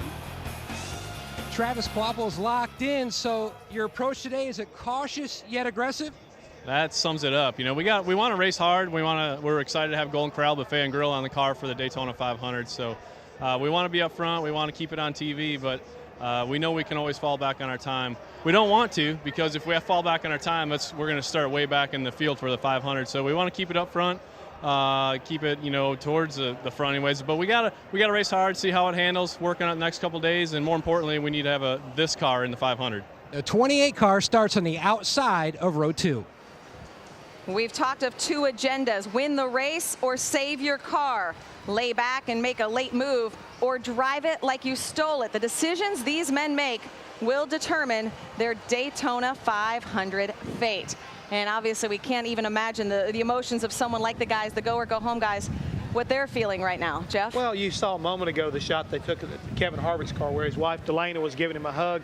And the thing is, they're excited about this week. I know they had the problem qualifying. He's already won the Budweiser shootout, so it's a good start for the 29 team. And there's a lot of guys that would like to feel that, kind of excitement. But Kevin's got to be a little bit careful, because this is his Daytona 500 car. He's one of the guys that's got to kind of pick and choose where he's going to go at the start of the race. And you just heard Travis Quapple really say the same thing. He needs this car in the Daytona 500. So that there's an element of these guys. Some guys are going to be wide open, wild, and that's why we're tuning in. And we've got the guys who have to be very conservative in this race. And just remember, one of the guys that's going to be going for it is Boris Said. Right. And Boris has used the terminology. He's kind of like a Doberman with a hand grenade in his mouth. I mean, he's just that kind of driver. He knows he's got to let it all hang out, and he's not afraid to do it. Someone you would not want to run into in a dark alley, I guess. A Doberman with a Gatorade in his mouth. But once again, we need to head trackside as the second duel is ready to roll. The drivers are ready, and so are we. Let's head trackside for the command for Gatorade Duel number 2. And now, race fans, it's time for those most famous words in motorsports. Please welcome Vice President of Sales and Marketing for Gates Petroleum, David Dill. Gentlemen, start your engines.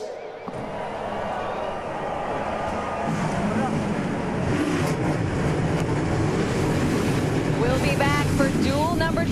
The engines are fired. The drivers are ready. Who will be in Sunday's Daytona 500 on Fox? It all gets decided right after this. Well, there is certainly something brewing in the air. It's the last attempt to punch your card, the last chance for these drivers to make the big dance, Sunday's Daytona 500. And Jeff, you and I were talking about things were a little freaky in that race, but for the most part, pretty calm. What does that mean? I think I would definitely tie down the television set, because it's probably going to get really wild and pretty unpredictable in this second race. Because people are feeling maybe a little comfortable, or they're just ready to roll?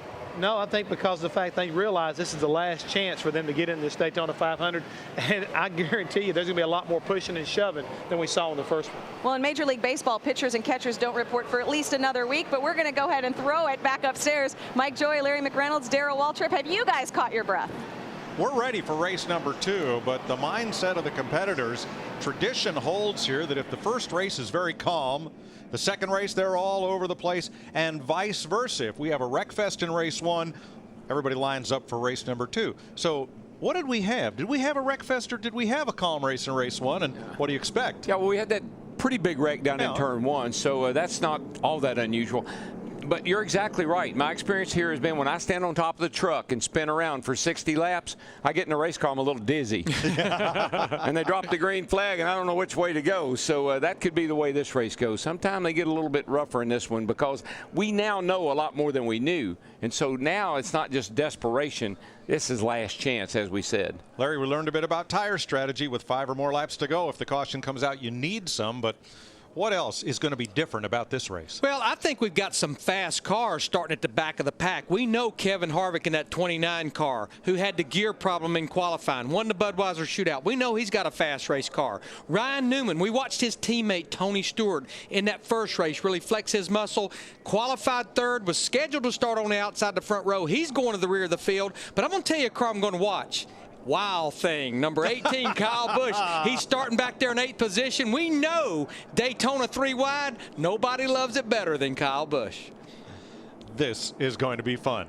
Now, there are 11 cars sprinkled throughout this field trying to race their way in to the Daytona 500. Here's the Gatorade starting grid for race number 2 as they qualified. Now, Regan Smith has a spot in the field, number 78, due to his speed, but he wants to race in and get a better starting position. Okay, road speed, Kevin. Boris Said also trying to race his way in. He might get a spot on speed. More on that later.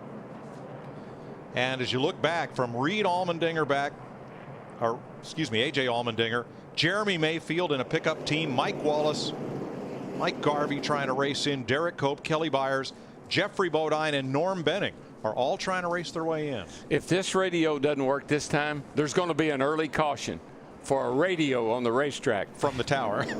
Kevin Harvick gets a DW. Got a copy, buddy? 10-4. Hey, bud, you got one win under your belt. What's your strategy for this little shootout right here? I think we just go as hard as we can, and, you know, obviously the first couple laps are going to be a little sketchy here, but all in all, our Shell Pennzoil Chevrolets, I think it's pretty decent. Need to get a good idea of where the handling is on our car, but we're going to go hard. 10-4, yeah, sketchy. That's a word my kids use all the time. My girls will be jumping up and down. Did you get the old hot rod fixed up? Will she go now? We just had a little trouble there in qualifying with the rear end gear, but you know, the car ran really good in the second practice, so hopefully runs good again today. But should be fun anyway. I like passing cars. Well, then you're going to have fun. Good luck, and be careful. Now, 2 drivers in this race, like the first race, we know are locked in on speed. They are Travis Kvapil in the number 28. And now, after the results of race 1, Regan Smith in the 78. They are locked into the field on speed, but they can race their way in and get a better starting position.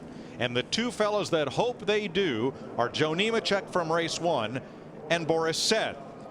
All of these drivers can race their way into a starting spot, but if Kvapil and Smith are the 2 drivers to transfer, Nemechek's in the race, and so is Boris Said. But if only Kvapil or Regan Smith transfers and Said is not the other transfer car, Joe Nemechek races and gets at least $250,000, and for a time trial difference of 7/1000ths of a second, Boris Said would go home. Wow. Dick Bergman. 50-year-old Mark Martin has been racing in these duels for half of his life. He has never won one. But today, he's got an exceptionally strong car. He's got tremendous confidence in his crew chief. He has tremendous confidence in himself. And he has, I think, everybody in this garage pulling for him to have a terrific speed weeks and maybe even win the Daytona 500. Steve Burns. Well, Dick, confidence is the magic word for Elliott Sadler in this 19 team of Richard Petty Motorsports. Towards right near Christmas, there was a report Elliott Sadler was out of this car. Then he was back in. Today is the first step towards repairing those relationships and this team gaining some confidence. Matt? Steve, as the offseason kicked off, it was a drama-filled offseason at the beginning for Clint Bowyer. Then as the offseason progressed, Clint Bowyer, who was going to have to come to Daytona and qualify his way into Daytona 500, now was locked in. His different team situation has changed. Now, during practice, his team feels like they've got a great race car. It was tight in the first session, loose in the second. Right now, though, it's game on. They want to get RC, Richard Childress, his 14th dual victory here in Daytona. Our Gatorade race analysis, 28 cars, 60 laps, 150 miles. And no different than the first dual race, the pit window for fuel, 42 to 46 laps. We know everybody will have to make at least one pit stop for fuel. Pit road speed 55 miles per hour. As we've already documented, Ryan Newman in that 39 car, who was scheduled to start on the outside of the front row to the rear of the field for engine change, so that will move Travis Quapple. They just move the line up. They don't swap them back and forth. Travis Quapple in the 28 will start on the outside the front row. See Ryan Newman in the 39 dropping to the rear because of an engine change. But remember, a lot of these guys haven't made a green flag pit stop or any pit stop so far this year. So that first time down pit road sometimes can be just a little testy for not only the driver but the team as well.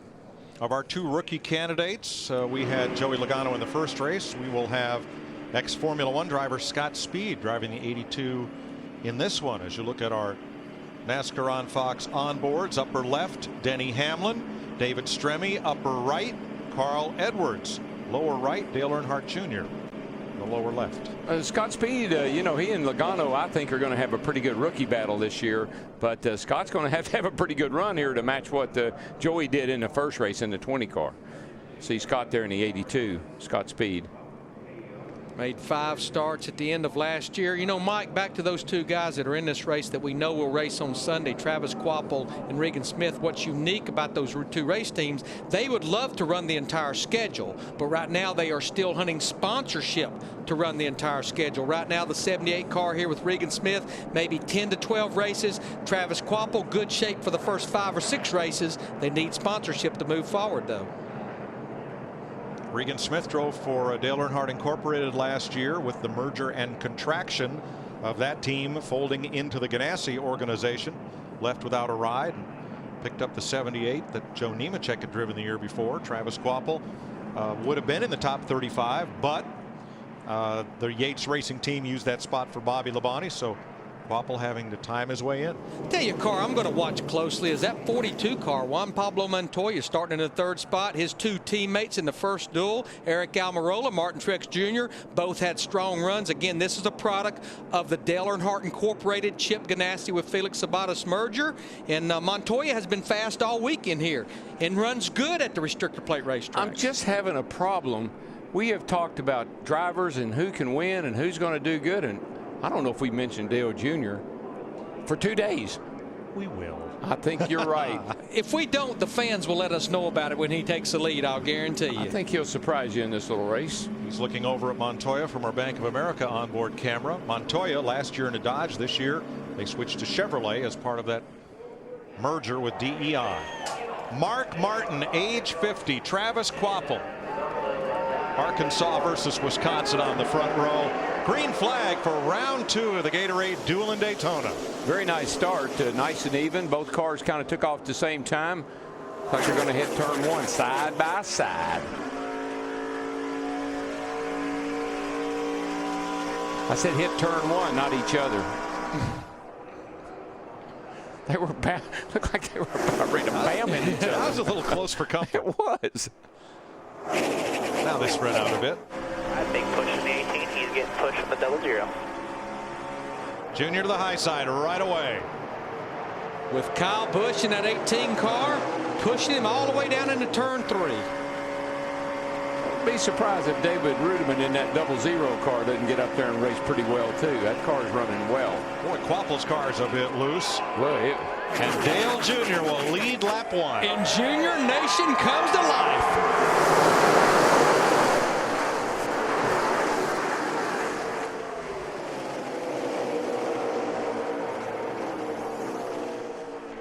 18's right with you there. He's cleared the 28. 18's cleared the 28 there.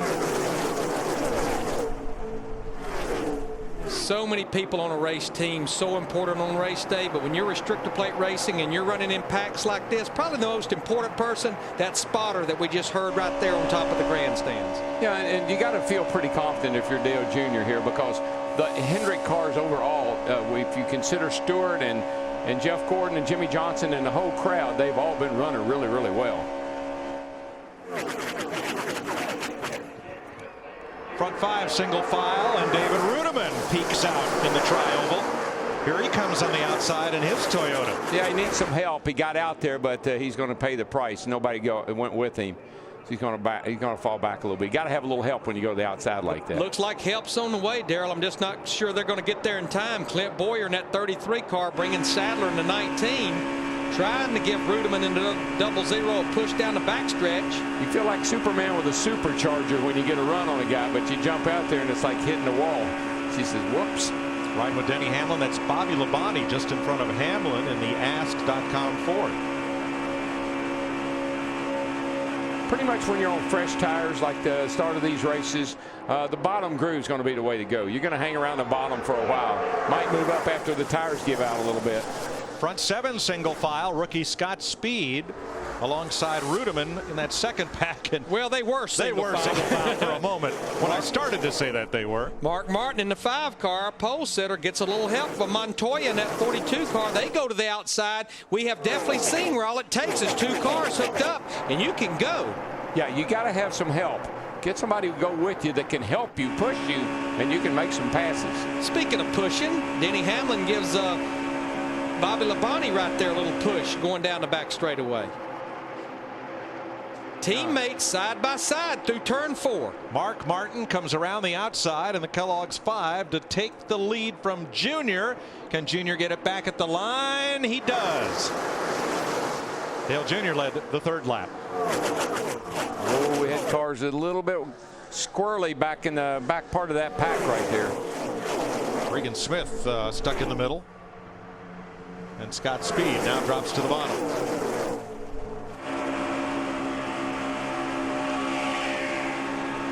Saw a couple of cars back in the pack getting really knocked around, buffed around.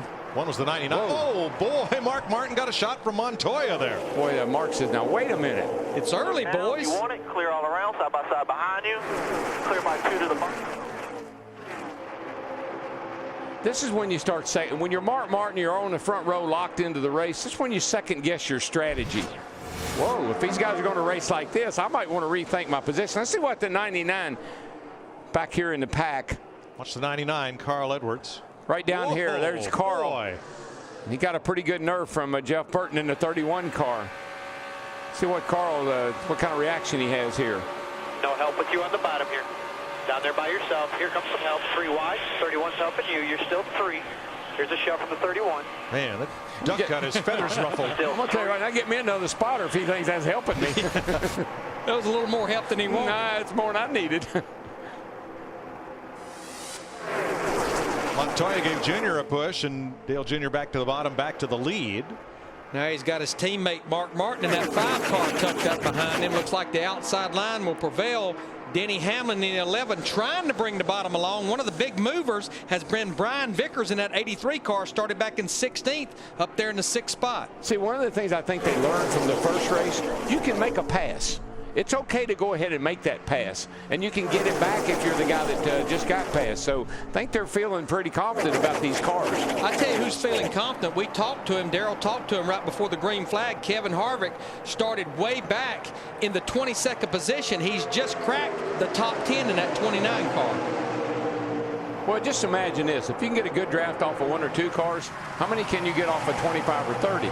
Transfer spots. Travis Quapple, Regan Smith was in the second transfer spot in that 78. Boris Said is now right in front of Regan Smith.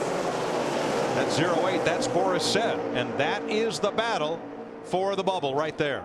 And look at A.J. Allmendinger in that 44 car. That's all of them right there together in a wide. And when you see those cars kind of just weaving around a little bit, the driver is holding the steering wheel straight. That's the wind buffing that car around and making it wiggle like that. And Mike, we felt like he would be a factor. You saw Mike Wallace in that 71 car. Maybe didn't have a fast race car, but Mike Wallace really runs good in the draft. He's trying to get up there and race his way into the 500. Mike's just got a knack for hanging around the just right spot to get himself into these 500s. He's done it a couple of times. And right now he is 5th among the cars trying to race their way in. And the order of those cars will be seen up at the top of your screen on the crawl. There's a look at Wallace. By green, there's Boris Said with green behind his position number and Quaffle. Right now they're in the race in positions. Allmendinger behind his 18th place indicator. It's yellow. That means he's got to go. Unlike the first race, we've got 7 go-or-go-homers racing together in the wad, all the way from Boris Said back to Kelly Byers there in the 51 car. Well, there's not a Petty in the race this year, but there's a car that certainly is very reminiscent of the Petty era. Kyle Petty and that 44 car, A.J. Allmendinger. That's a retro paint job from the past. Looks like the Dodge Magnum that Kyle brought here at age 18 to race in the ARCA 200, which he won his first ever start. Now, Kyle would like to be here. He does not have a ride. And as you said, Darrell, it's the first time since 1965 there is no driver named Petty trying to make the race. Meanwhile, back at the ranch, Dale Jr. still leads them around here. 9 laps in the books, 51 laps to go at Daytona. Want to be part of the excitement at the track? Go to the NASCAR section of speedtv.com and select NASCAR on Speed. Send us your email. NASCAR on Speed. Be there. 12 of 60 laps complete. No change up front. Dale Earnhardt Jr., Mark Martin, Kyle Busch, Denny Hamlin, Bobby Labonte. But boy, the battle for the bubble is big. Travis Quaffle is 11th, and Mike Wallace leads Allmendinger, Said, and Kelly Byers for the last transfer spot. 08 car caught the wall off turn 4 here the last time by. Let's see if we can get a shot of it. It's Boris Said at the bottom of the racetrack. Car just gets that arrow push, and it doesn't matter what you do, you can't stop it. And he almost got to the back of Ryan Newman in that number 39 Army car. Remember, Ryan started at the rear of the field. Right side of the car, pretty good on the right front. Ryan Newman pitting. Now he is locked in to the 500 based on last year's championship points. Side tires, guys, we're coming. Right side tires. 55 miles an hour down pit road, and Newman will likely fall off the lead lap with his tire change under green. Left, see if you can see anything on the left. Look good, right side. And the thing about it, with him still sitting on pit road, All the way out, all the way out, all the way out. and the leaders going into turn 3, he's probably going to go a lap down. And there you see, it looks like Boris Said. I don't think he will. I think we're going to have a caution based on what I see right there. Boris Said has hit the wall again, and there is damage on Scott Speed's car. What happened here? Got a feeling Boris and 82 may have serious contact. Pretty hard lick on both those race cars. Right now, we stay green, and there's the caution being waved, which is a great break for Ryan Newman. I think Boris had hit the wall there. We saw him hit the wall. Bring it to it. And I think what happened was he may have cut a tire down and went up into the 82 car, Scott Speed, as he was going by. So now Boris Said's only chance to get in the race would be on Speed if Quaffle and Regan Smith are the 2 transfer cars. Caution is out. Let's check with Matt. And Ryan Newman just called in to inquire about the tires, and he was just told that the right rear tire was coming apart on his number 39 machine. The crew just looked over it. Goodyear will be looking over it as well. But it could have been a big issue for Newman. A good catch on his part to be able to feel that, which is pretty big spot on that tire, but a good call on his part. And what's interesting about this caution is we see Scott Speed come to pit road to the attention of that crew. is we're right inside, just at that fuel window, so I'm sure pit road's going to be very busy with everybody coming down, changing 4 tires, and filling those cars as full as they can with fuel. The problem with that is it gives you another option. Now come down and you can make it on fuel if you get a caution, but as we've said, tires probably override that. Hard left turn into the garage area, and the dream of Boris Said and crew chief Frank Stoddard. Now they have 1 card left to play, and it's not of their doing. It depends on who races in, whether Boris will make the race on time trial speed or not. Well, he won't race that car. I don't think he'll race that car. That car is pretty hurt. It's got some frame damage on that baby. They get in, it would definitely be in a backup car. So Travis Kvapil and Mike Wallace right now are in the transfer positions with A.J. Allmendinger and Regan Smith. Outside looking in, Smith is outlined in blue because his speed is fast enough to get him into the race now. Kelly Byers, Jeremy Mayfield, the 41. There's a great story. Everyone working on Mayfield's car was laid off from another team last fall. That is a startup put together team, and they've all come down here with high hopes and a chance to make the 500. Well, I think it's almost like Tommy Baldwin's team. I mean, you know, just at the last little bit here, the last month or so, been able to put a good enough program together to at least get here. Now the rest is up to what happens on the racetrack. And it's a $250,000 difference between racing on Sunday or going home this afternoon. You know, Darrell, real quick, that right rear tire looking that way on Ryan Newman's car, we didn't really see any tire issues in the first race. It's a sign of a very loose race car. Looks like it had been slid. Steve Burns. Mike A.J. Allmendinger trying to fight his way into the Daytona 500. He is struggling. He says this car is way out of the racetrack. The front end's loose, the rear end's loose. His teammate Casey Kane's crew is pitting this number 44 car. They'll make chassis adjustments, Matt. Golden Corral team going to work. A little bit of an issue on the right front. Lug has fallen off. They will lose time there as they go to work on the left side. Track bar adjustment already completed to try to tighten this race car up, Dick. All was calm on Dale Earnhardt Jr.'s radio. Crew chief Tony Eury Jr. said, car okay. Jr. said, yeah, okay. Call, just 4 tires, no change. They told Chris Fasulka to pack the fuel into the tank. But as he came in, Jr. slid across the line, and they had to back it up before they could make their pit stop, and that cost time. Boy, Darrell, you mentioned it. It's been all winter. These guys hadn't made green flag stops. Juan Pablo Montoya, he was all over pit road in that 42 car. Here comes the 88, and of course he slides to a halt.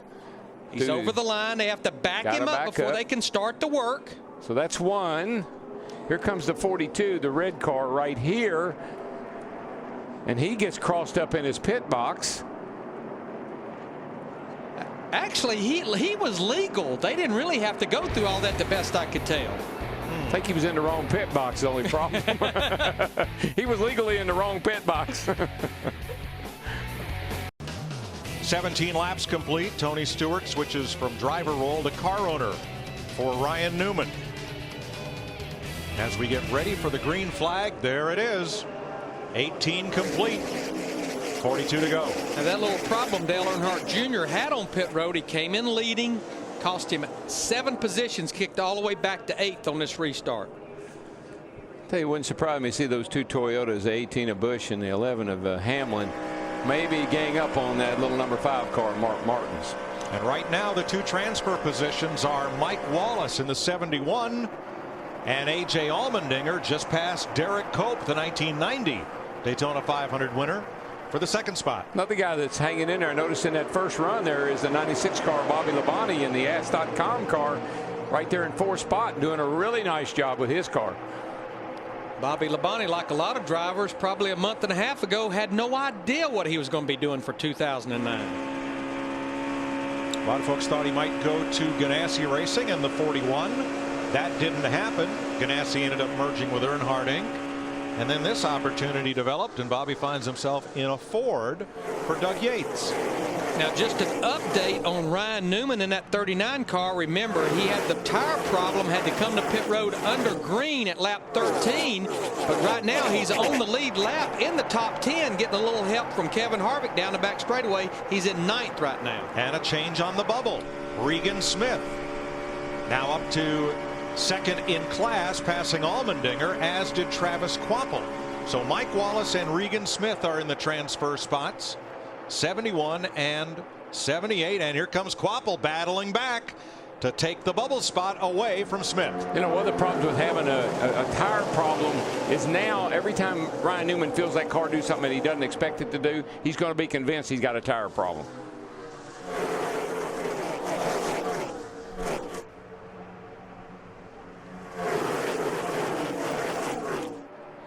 Well, I tell you, Dale Jr.'s right back there, and he is wearing out the back bumper of Kent. Elliott Sadler, I think, yeah, that's right. Car. He is all up in the trunk of that thing. Watch this. He just gets her right up under him and says, you know, if you won't move, maybe I can help you. I'm just going to go around you. And he's got help from Kevin Harvick in that 29 car. 29 is coming to help. Inside the 19, 29 is This will coming to be help. for 7th place. And Junior can't complete the pass by the line. Oh, they got him now. They got the 39 and the 29 both with him. And Elliott Sadler's a lonely man. Lonely. Mike, besides Newman, Kevin Harvick, the shootout winner, also had tire issues. He had a blistering problem on his right front about every 6 or 7 inches around the inside shoulder of that car. Otherwise, he said the handling was good, no changes. Well, you know, we heard Tony Eury tell Dale Jr. before the race started, take it easy on your stuff. So they believe there may be a little issue with these tires in this race.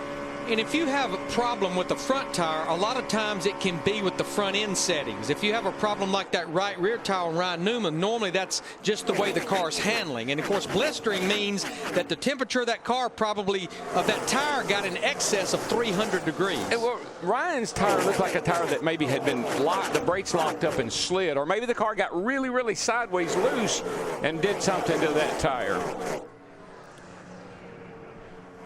Let's go back and listen to what Tony Eury told Dale Jr. before the race started.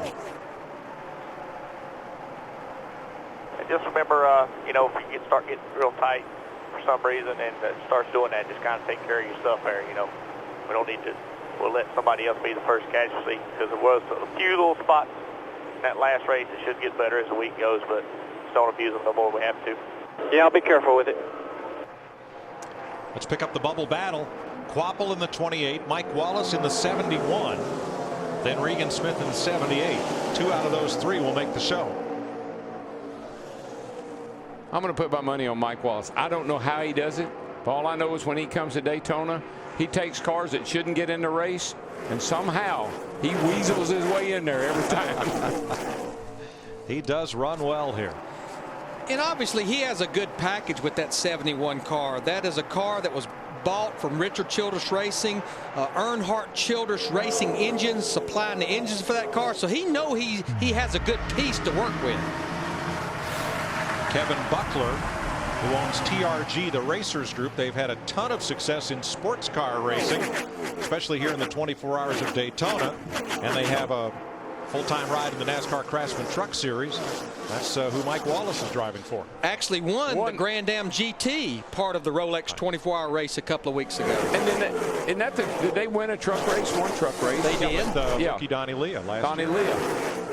Dick? Well, Mike Wallace has some help in the pits as well. He has got Casey Mears' pit crew pitting that car. And on that round of pit stops, they picked up 4 positions for him.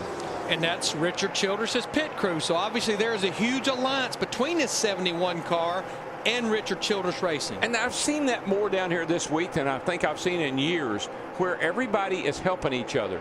The haves are helping the have-nots, and it's really, really giving some of these guys a great opportunity. I'm going to tell you what, right now, though, Mike Wallace is driving his heart out in that 71 car. He needs to move the floorboard down a little further, because he got the gas pedal to it. 25 laps complete. Wallace is 14th. Travis Kvapil 13th. Regan Smith and Humdinger. A.J. Allmendinger 44, 2 spots away from qualifying. He does not have a fast enough speed to fall back on. His only shot for the 500. Race his way in. And the way he ran in the Budweiser shootout, I would have thought that car would be able to keep up. Looks like they may be having to adjust on it a little bit to get it right for the day's over with. And that's Jeremy Mayfield coming into the picture, 41, right behind Allmendinger. Oh, this is a humdinger of a battle for the last spot in the Daytona 500 right here. Yeah, that team of Jeremy Mayfield, like a lot of race teams, it was just put together about a month ago to try to come down here and qualify for the 500, and their hopes would be to move forward and try to run a lot more races even after this weekend in the 41 car. You know what I always liked about situations like some of these guys are in? You go out and you get all the equipment, you get everything put together that it takes to come down here, and then you hope and pray when you get back home you got enough money left over to pay for it. And again, they left Mike Wallace. Regan Smith in the 78 passes Wallace. Here comes Allmendinger with his one and only chance to make the 500. I can tell you, it in. AJ's car is not handling all that great. Looks like they got that thing stepped out a little bit too, Larry. Looks like they got her kind of crossed up in the wind. And they know they've got a fast race car in the middle of those cars there. Juan Pablo Montoya in the 42 car, of course, had that miscue completely in another pit box on that last caution, working his way back to the front. Yeah, Montoya's 42 and the 19 of Sadler are not part of this battle. They are in the 500. Everybody else in your picture is trying to be one of the two race-in cars. Travis Kvapil in the first of those transfer spots. One of these drivers hopeful of the second. Now that's A.J. Allmendinger's teammate that he's following now, Elliott Sadler in that 19 car. I've got to believe what A.J. would love to do is stay hooked to the rear bumper of that 19 car and hope that 42 car of Montoya keeps pushing.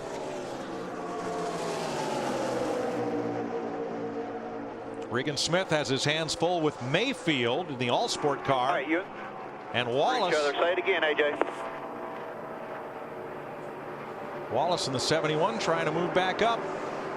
I was just going to say, if Elliott can run a lane up, and I'll just run where he runs. Yeah, what I noticed with Allmendinger's cars, when he runs the bottom like Elliott is, the car dances around. Looks like when it hits the bumps, it really upsets the car a little bit. Where it can run a little higher, he might be able to run a little smoother line. Watch this thing move around here. Zoop, zoop, zoop, zoop.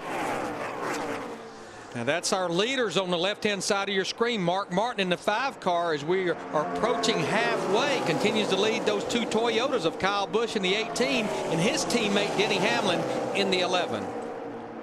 Mike Garvey has taken his car to the garage area. His dream of running the Daytona 500 is done for this year.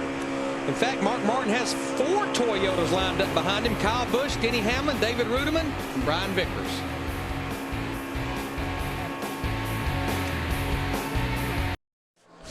New driver on the bubble as our aerial coverage is brought to you by DirecTV. And now get over 130 of your favorite channels in high definition. Mark Martin leads Kyle Busch, Denny Hamlin, David Rudiman, and Brian Vickers. But the big battle is for the bubble spot. A.J. Allmendinger just moved in front of Travis Kvapil. They are right now in the qualified spots. Never mind, Jeremy Mayfield edges ahead of Kvapil.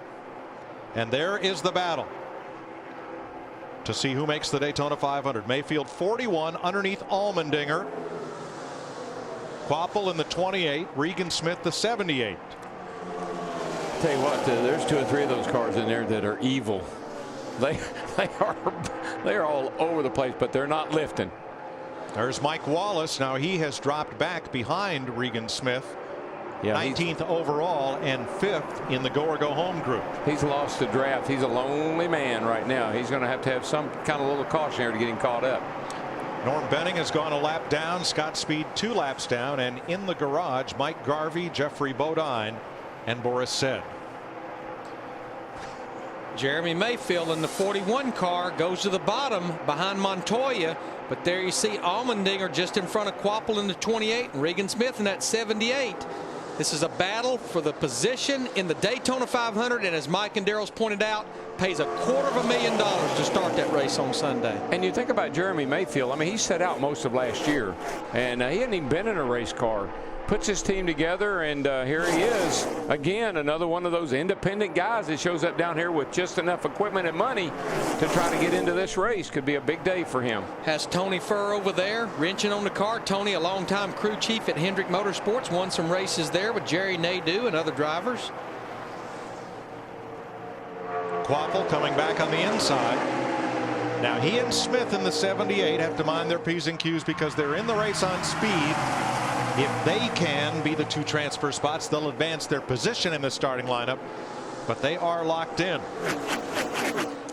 And you know the thing about A.J. Allmendinger in the 44 car, it was not that many days ago that A.J. and that 44 team, they thought they were locked in the top 35. And then through a partnership and a merger that Richard Childress did with the 33 car with Bobby Ginn, they became part of the top 35.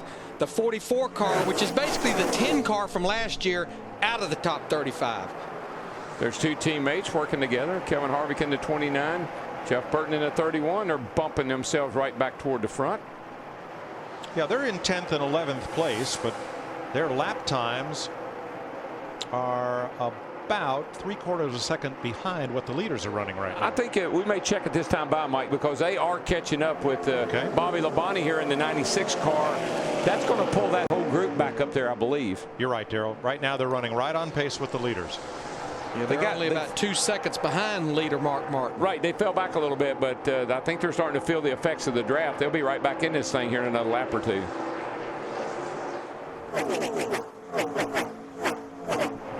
Nick Berggren. Well, Dale Earnhardt Jr. just came on the radio and told his crew that the car feels good, Mike, but he just can't get any help. He's riding in the 6th position. Kyle Busch is running in the 2nd spot, kind of the same thing. He's got a good car except through the bumps, but can't seem to make the pass. That'll all change as we get closer to the end. There'll be a lot of passing down. Oh, you got that right, Doc. The clock is ticking.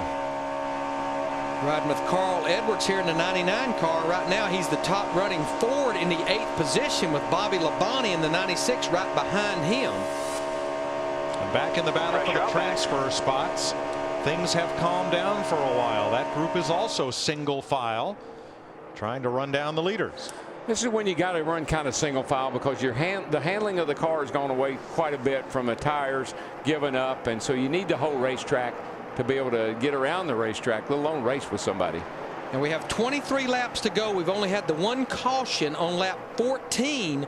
All cars were on pit road at lap 16 with 44 laps to go. We know by virtue of the fuel window that that's just right there at what being able to make it to the end. Things bunching up near the front. Brian Vickers, 83. Yeah, Junior just got by him on the outside, and he's bringing Tony Stewart or Ryan Newman right with him. Vickers is going to fall in back of these guys as they go by. 39's one back now, middle of the track. 39's clear. This is when you're handling, if your car's really handling good, this is when it's really going to start to show up, and you're able to maybe slip by some of these guys that are having to lift up a little bit. Now in the second pack, some drivers can run the bottom, some others have to run the top of the racetrack, and that may spread that group out a little bit. Yeah, like I said, when the handling goes off, Mike, you just got to run the bottom and let it wash its way all the way to the top. You need the whole racetrack just to get around here.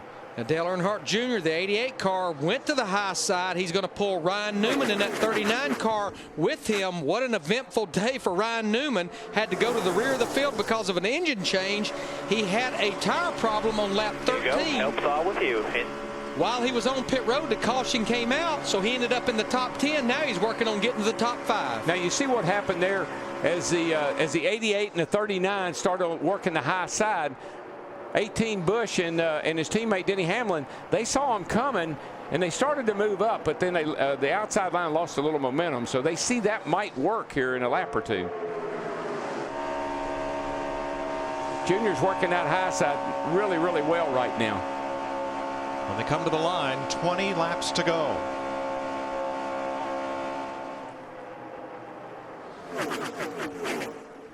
See, Junior's got to, here comes Junior. He's got to run. He needs Ryan to get back into 39, Ryan Newman, to get back up there with him. I believe they could push each other to the front if they could get hooked up real tight. Jeremy Mayfield, 41, has moved into the second transfer spot. Now Allmendinger, the 44, had some help from his new teammates, Reed Sorensen, 43, and Elliott Sadler, the 19. But here is Mayfield trying to play the spoiler and race his way into the 500. Now, Mike, if they stayed in that running order right there, all 4 of those cars would be in the Daytona 500, I think. You would have Allmendinger and Mayfield transfer by being the top 2 finishers of the Go Homers, and we know that Travis Quapple and Regan Smith is in on speed. If they stay this way, which is unlikely. Yeah.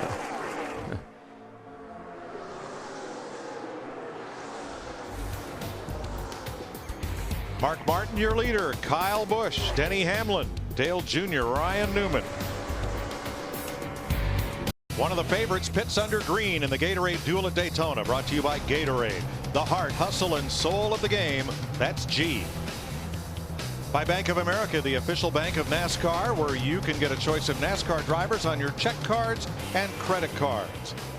And by Ask.com, get the answer to all your racing questions at Ask.com, the official search engine of NASCAR.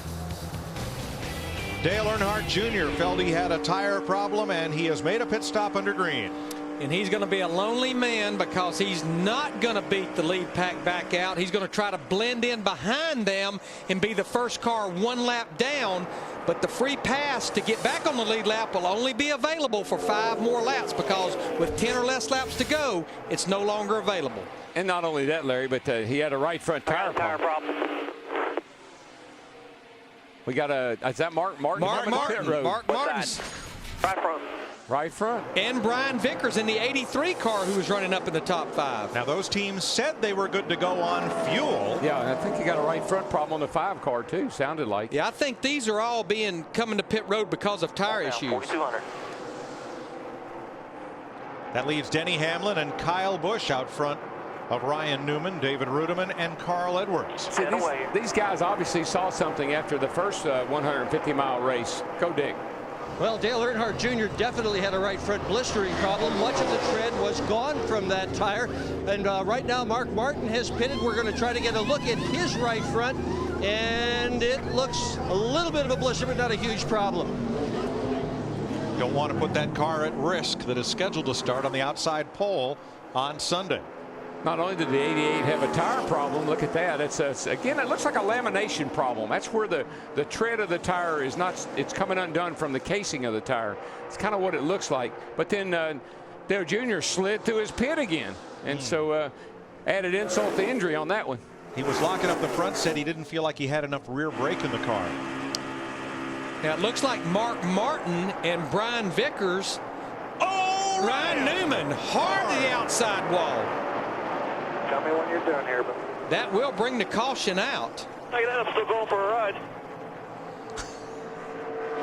Okay, you're all good. We're going to need another car, Tony. Now, I was just about to mention that's a big break for Mark Martin and Brian Vickers, because they were out in front of the leaders, so they'll be back on the lead lap. I bet that's the first time Tony had ever heard that. Did you hear Ryan, that spotter calls to him? Tell me when you can make me. I'm still wrecking. Yeah. Wow.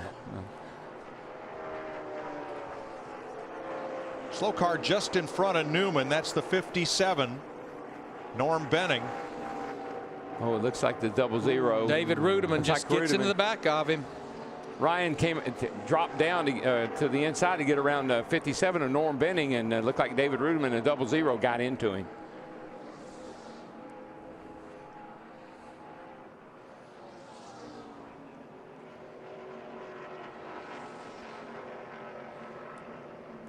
And you know, it was in the middle of the back straightaway where he got into the back of him. Rudiman had a run, and it looked like he was trying to bump draft Newman and give him a push down the straightaway. But the problem is Ryan had just cleared the 57. He was sort of in that swinging motion where he hadn't gotten himself straightened back up. You're clear, all clear, exactly. All clear. Keep coming. Green is still out. Green is still out.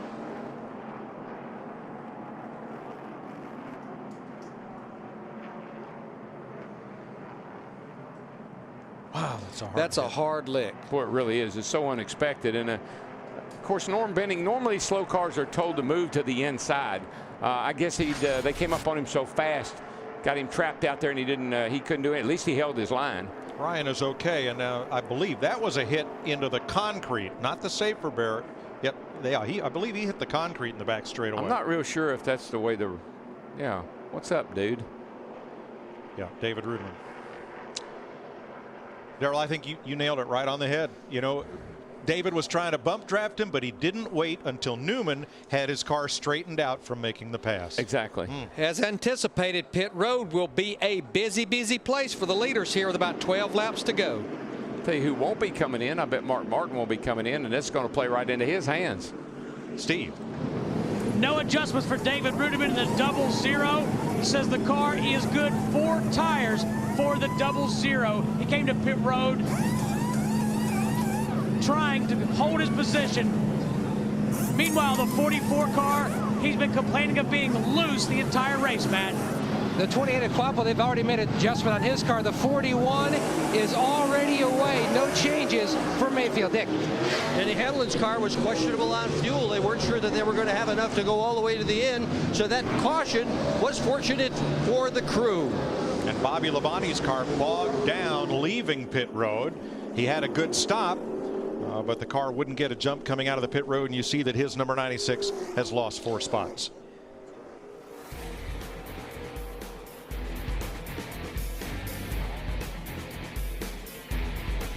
"11 laps to go."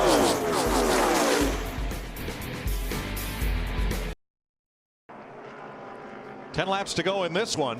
Tomorrow night, the sparks fly as the NASCAR Camping World Truck Series hits the high banks of Daytona. The perfect storm of danger and speed. It's only on Speed, 7:30 Eastern Time tomorrow night. Yeah, I've heard those guys don't play nice. Now, we have a lot of issues going on right now here with about 10 laps to go. The 2 transfer spots, Jeremy Mayfield, the 41 car, you can see he's in 3rd right now. They changed just 2 tires. Dale Earnhardt Jr., the 88, as anticipated, did get the free pass. He'll have to start at the tail end of the longest line. And as Darrell pointed out, because of making a pit stop just before that caution, Mark Martin, Brian Vickers, they're running 1-2 right now because they stayed out. They had just been to pit road to get their tires. What do you think of that 2-tire strategy for Mayfield, Larry? Well, I think with this few laps to go, we're going to have about 8 laps to go. You've kind of got a makeshift pit crew. Probably not a bad call on turning first part whatsoever. Earlier we talked about the crewman that was injured in Kirk Shelmerdine's pit, who was wearing one of Mayfield's uniforms. He has been taken to Halifax Hospital, but was alert and talking to the caregivers as they removed Kyle Rowland and took him over to Halifax. Now Scott King is jacking Mayfield's car in this race, and they did get just those 2 tires. You know what, Mike? I don't know that there's any other track here in Talladega, the only 2 tracks on the circuit where you could put a car together and come to down here to race and be halfway competitive, because it's really here with the aero package the way it is on this COT car. It's really about who gets what kind of engine you got in your setup. And the people that are working on these cars trying to get in the race are all very knowledgeable people.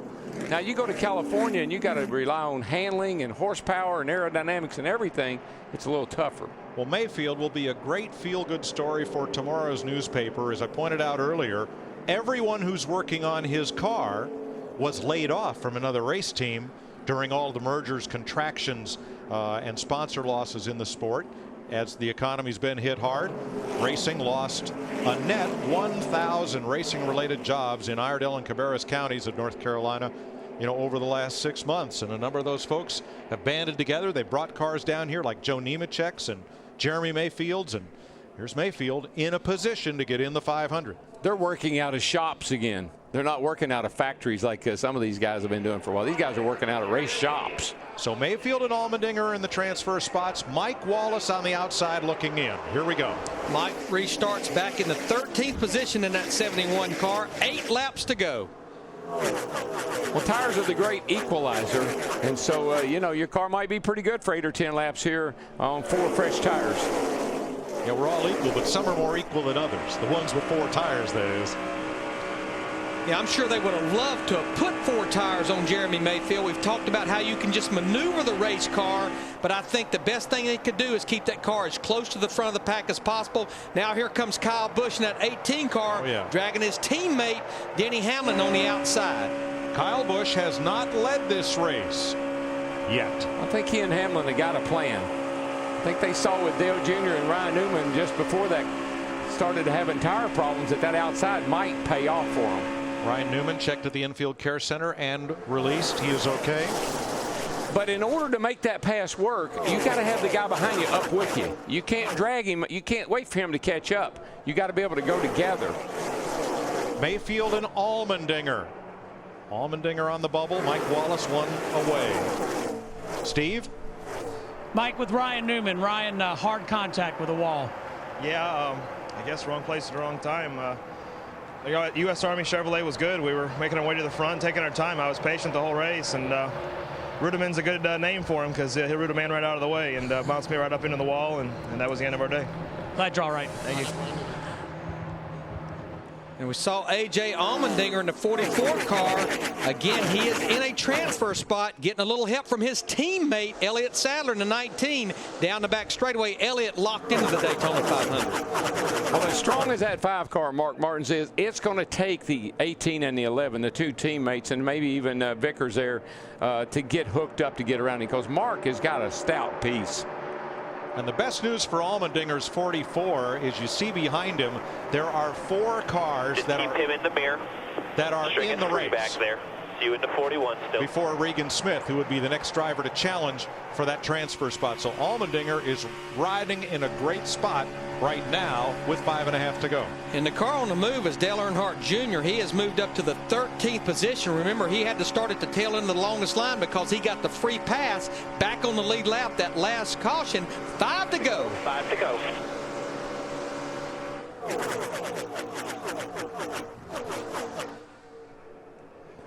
Travis Kvapil trying a move on the inside in the 28th. Reed Sorensen with him. And what Jeremy Mayfield hopes for in that 41 car is, guys, I know you probably not, but if you'll just stay in line, I promise I'll stay right here. I won't move. I won't try to pass a soul. And there they go.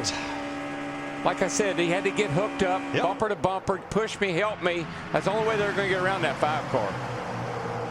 With Denny Hamlin now the senior driver at Joe Gibbs Racing. But that's the senior winner in front. There you go. Don't get too far out in front. Okay, 11 backing up to the 5 just a little bit by 1.5, dude. 4 to go. Good spotter, good spotter. Telling him not to get too far out there because they'll get a run on you. And Kevin Harvick is up to 6th, and that's about as close to the lead as Harvick has proven he needs to be to mount a charge in the closing laps. If I was leading this race, I'd want to know where he is, because he's pretty sneaky on that last lap. That's the 29 Harvick right behind Mayfield. He's right back here, sitting in a pretty good spot. And there you see Montoya behind him in that 42 car. Remember, he had all of the problems back on lap 16, almost was at the back of the pack. He's fought his way back inside the top 10. Now, what's at stake here for these drivers that are, on the line still that 41. that are locked into the field? Half lane down, 5 all over that 11, 3 right here. The farther to the front you finish, the farther to the front you start on Sunday. I think Mark would really like to be able to break up that Gibbs trio or duo right there and maybe have a shot at these guys again, because I tell you, that is a very fast race car that he's driving. Oh, it's on in the back. Allmendinger's got lots of company for that last transfer spot. Oh boy, it's a little busy right in there. Now they'll be coming around to 2 laps to go around this 2.5-mile racetrack. Harvick and Jr. pass him on the bottom. That doesn't bother him. He's looking back for Regan Smith and Mike Wallace. Boy, Harvick and Jr., that's a pretty good duo right there too. I don't think they got enough time to push themselves up there. It looks like Mayfield and Allmendinger are going to race their way into the 500. We'll know in 2 laps. Mayfield doing a pretty sporty job of staying right there, guys, on those 2 tires. Boy, Mark Martin, he is staying tucked up behind the rear bumper of that Toyota of Denny Hamlin. He really is. He's wearing that back bumper out.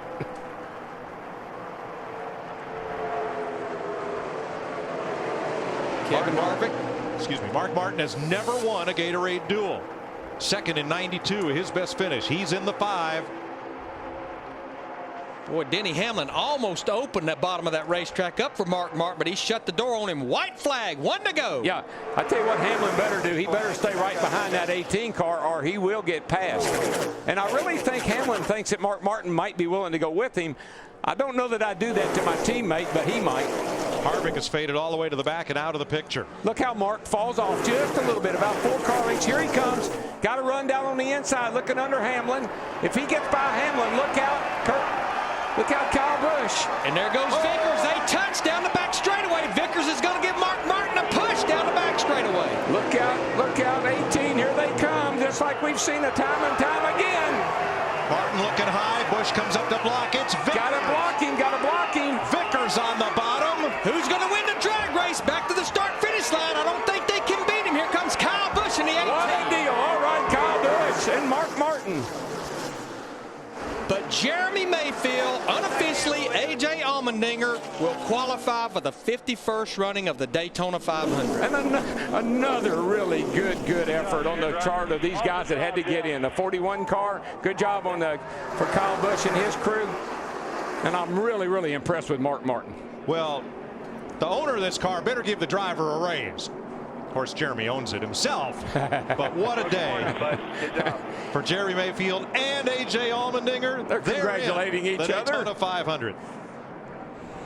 And you know, I know it's been over a year since Kyle Busch drove for Hendrick Motorsports, but you know he still loves beating that 5. He likes beating anybody. I don't think he really cares.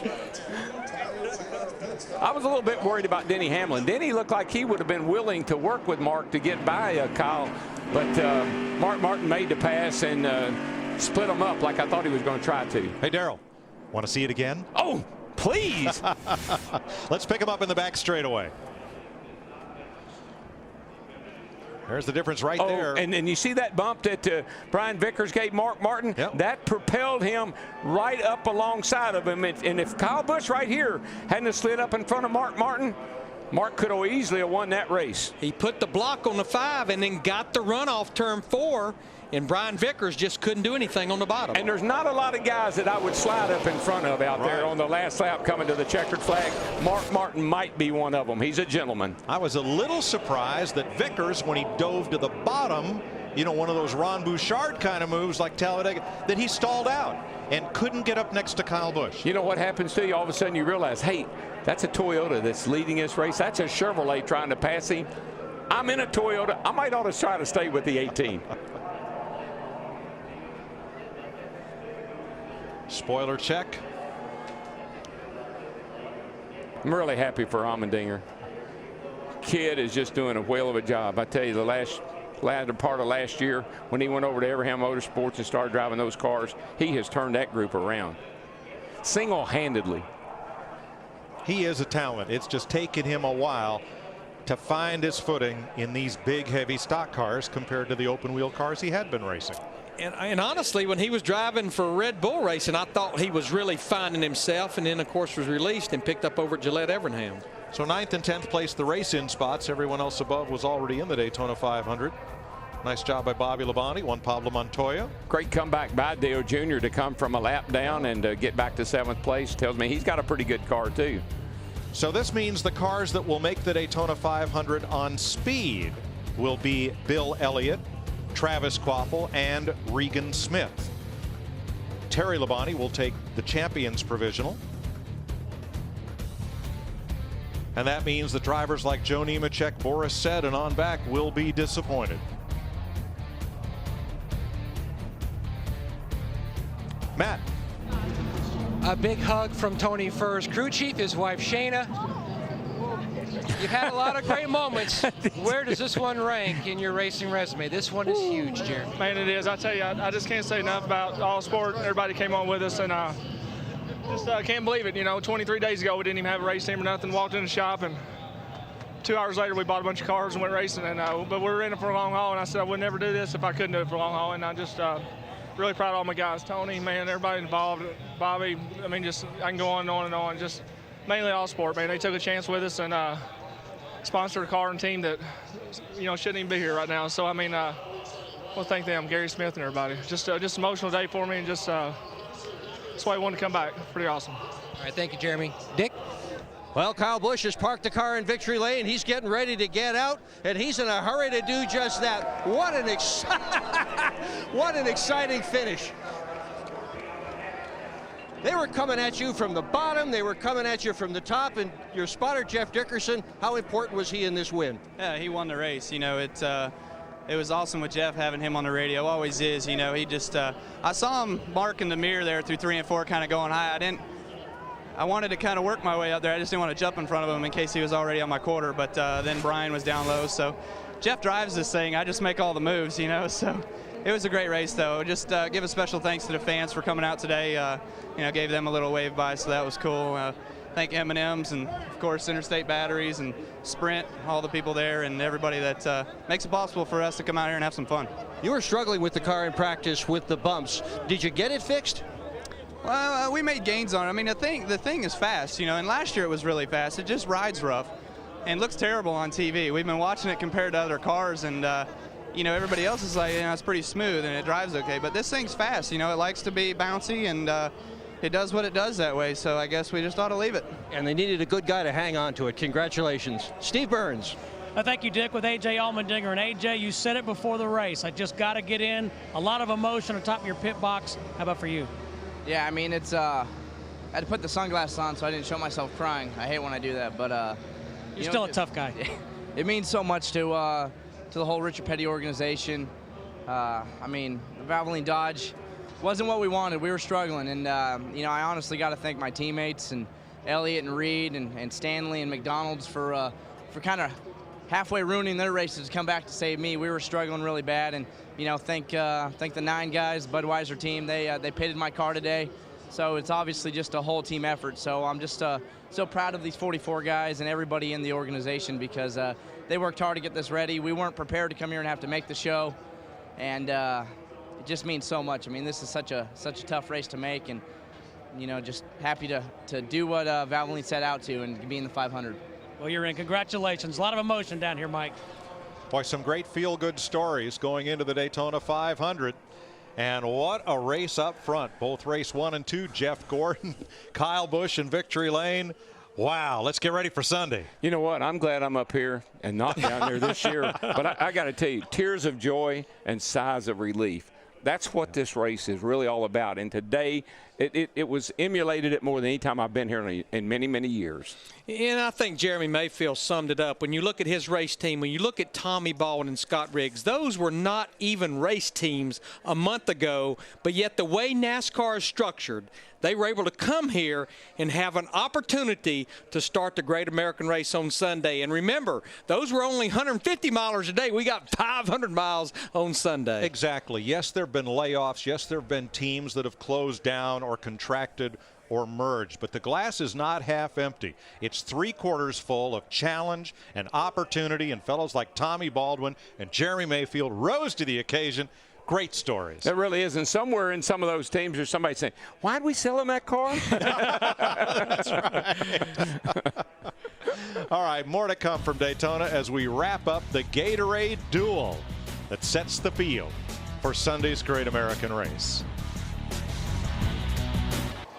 Wow, what a finish. An incredible battle between NASCAR's sentimental favorite Mark Martin and the wild thing, Kyle Busch. And there you see, based on Kyle in victory lane, we know who won. And this, Jeff Hammond, is the DirecTV hot pass of the race. This is where teammates really work well together. You see Kyle Busch right there in the 18, the 11 of Denny Hamlin. They make the move to the inside underneath Mark Martin. He's able to pull up and clear the 5 car, and that was the only move you had to make right there to be able to win this race. He had to hold them off, but great move by teammates. We had great finishes all around. Obviously, that finish right there for the win, but also the finishes of guys like A.J. Allmendinger and Jeremy Mayfield. I mean, incredible set of emotions we just saw down there. Well, you saw the emotions, but can you imagine on the white flag lap that 9 guys out of the top 10 swapped position? The only one that didn't change was Kyle Busch. Everybody else moved up or back in the top 10, and it was a pretty incredible finish. Congratulations to A.J. Allmendinger. Unbelievable finish for Jeremy Mayfield. So, those guys right now will sleep well tonight. Well, I have a question. We have youth, we have experience. Do we right now have the makings for what will turn out to be the best Daytona 500 in history? I think so, and that's a hard statement to make, but I really believe that we've got the ingredients right now to have an incredible finish for the Daytona 500, and on so many different storylines that are coming out this week. I mean, we talk about the fact that Martin Truex Jr. is on the pole. Mark Martin's on the front row. He run extremely well here today. There's so many things that are happening in that garage area right now. Good stories and incredible stories as far as these basically one-car operations making it into the Daytona 500. And we have a little bit of a David versus Goliath brewing, because both of our duels, all 4 Hendrick cars, finished in the top 10 in both of their respective duels. Can anyone catch them? Yeah, you got to believe you can. You got 500 miles, a lot more strategy will play out. The guys are going to have more practice to work on their cars. It will be a totally different approach from here on out, with one thing in common: winning the Daytona 500. And I think it's a long ways from being over. Well, and speak about a long week time from being over, our Speed Weeks coverage is still continuing throughout the rest of the week. Later today, Camping World Truck Series qualifying, that's still to come. Tomorrow, brings us Sprint Cup Series practice, followed by Camping World Truck Series racing. That's Friday night. Then on Saturday, the final session of Sprint Cup Series practice. Our coverage of Daytona Speed Weeks leading up to the Daytona 500 continues all week long right here on Speed.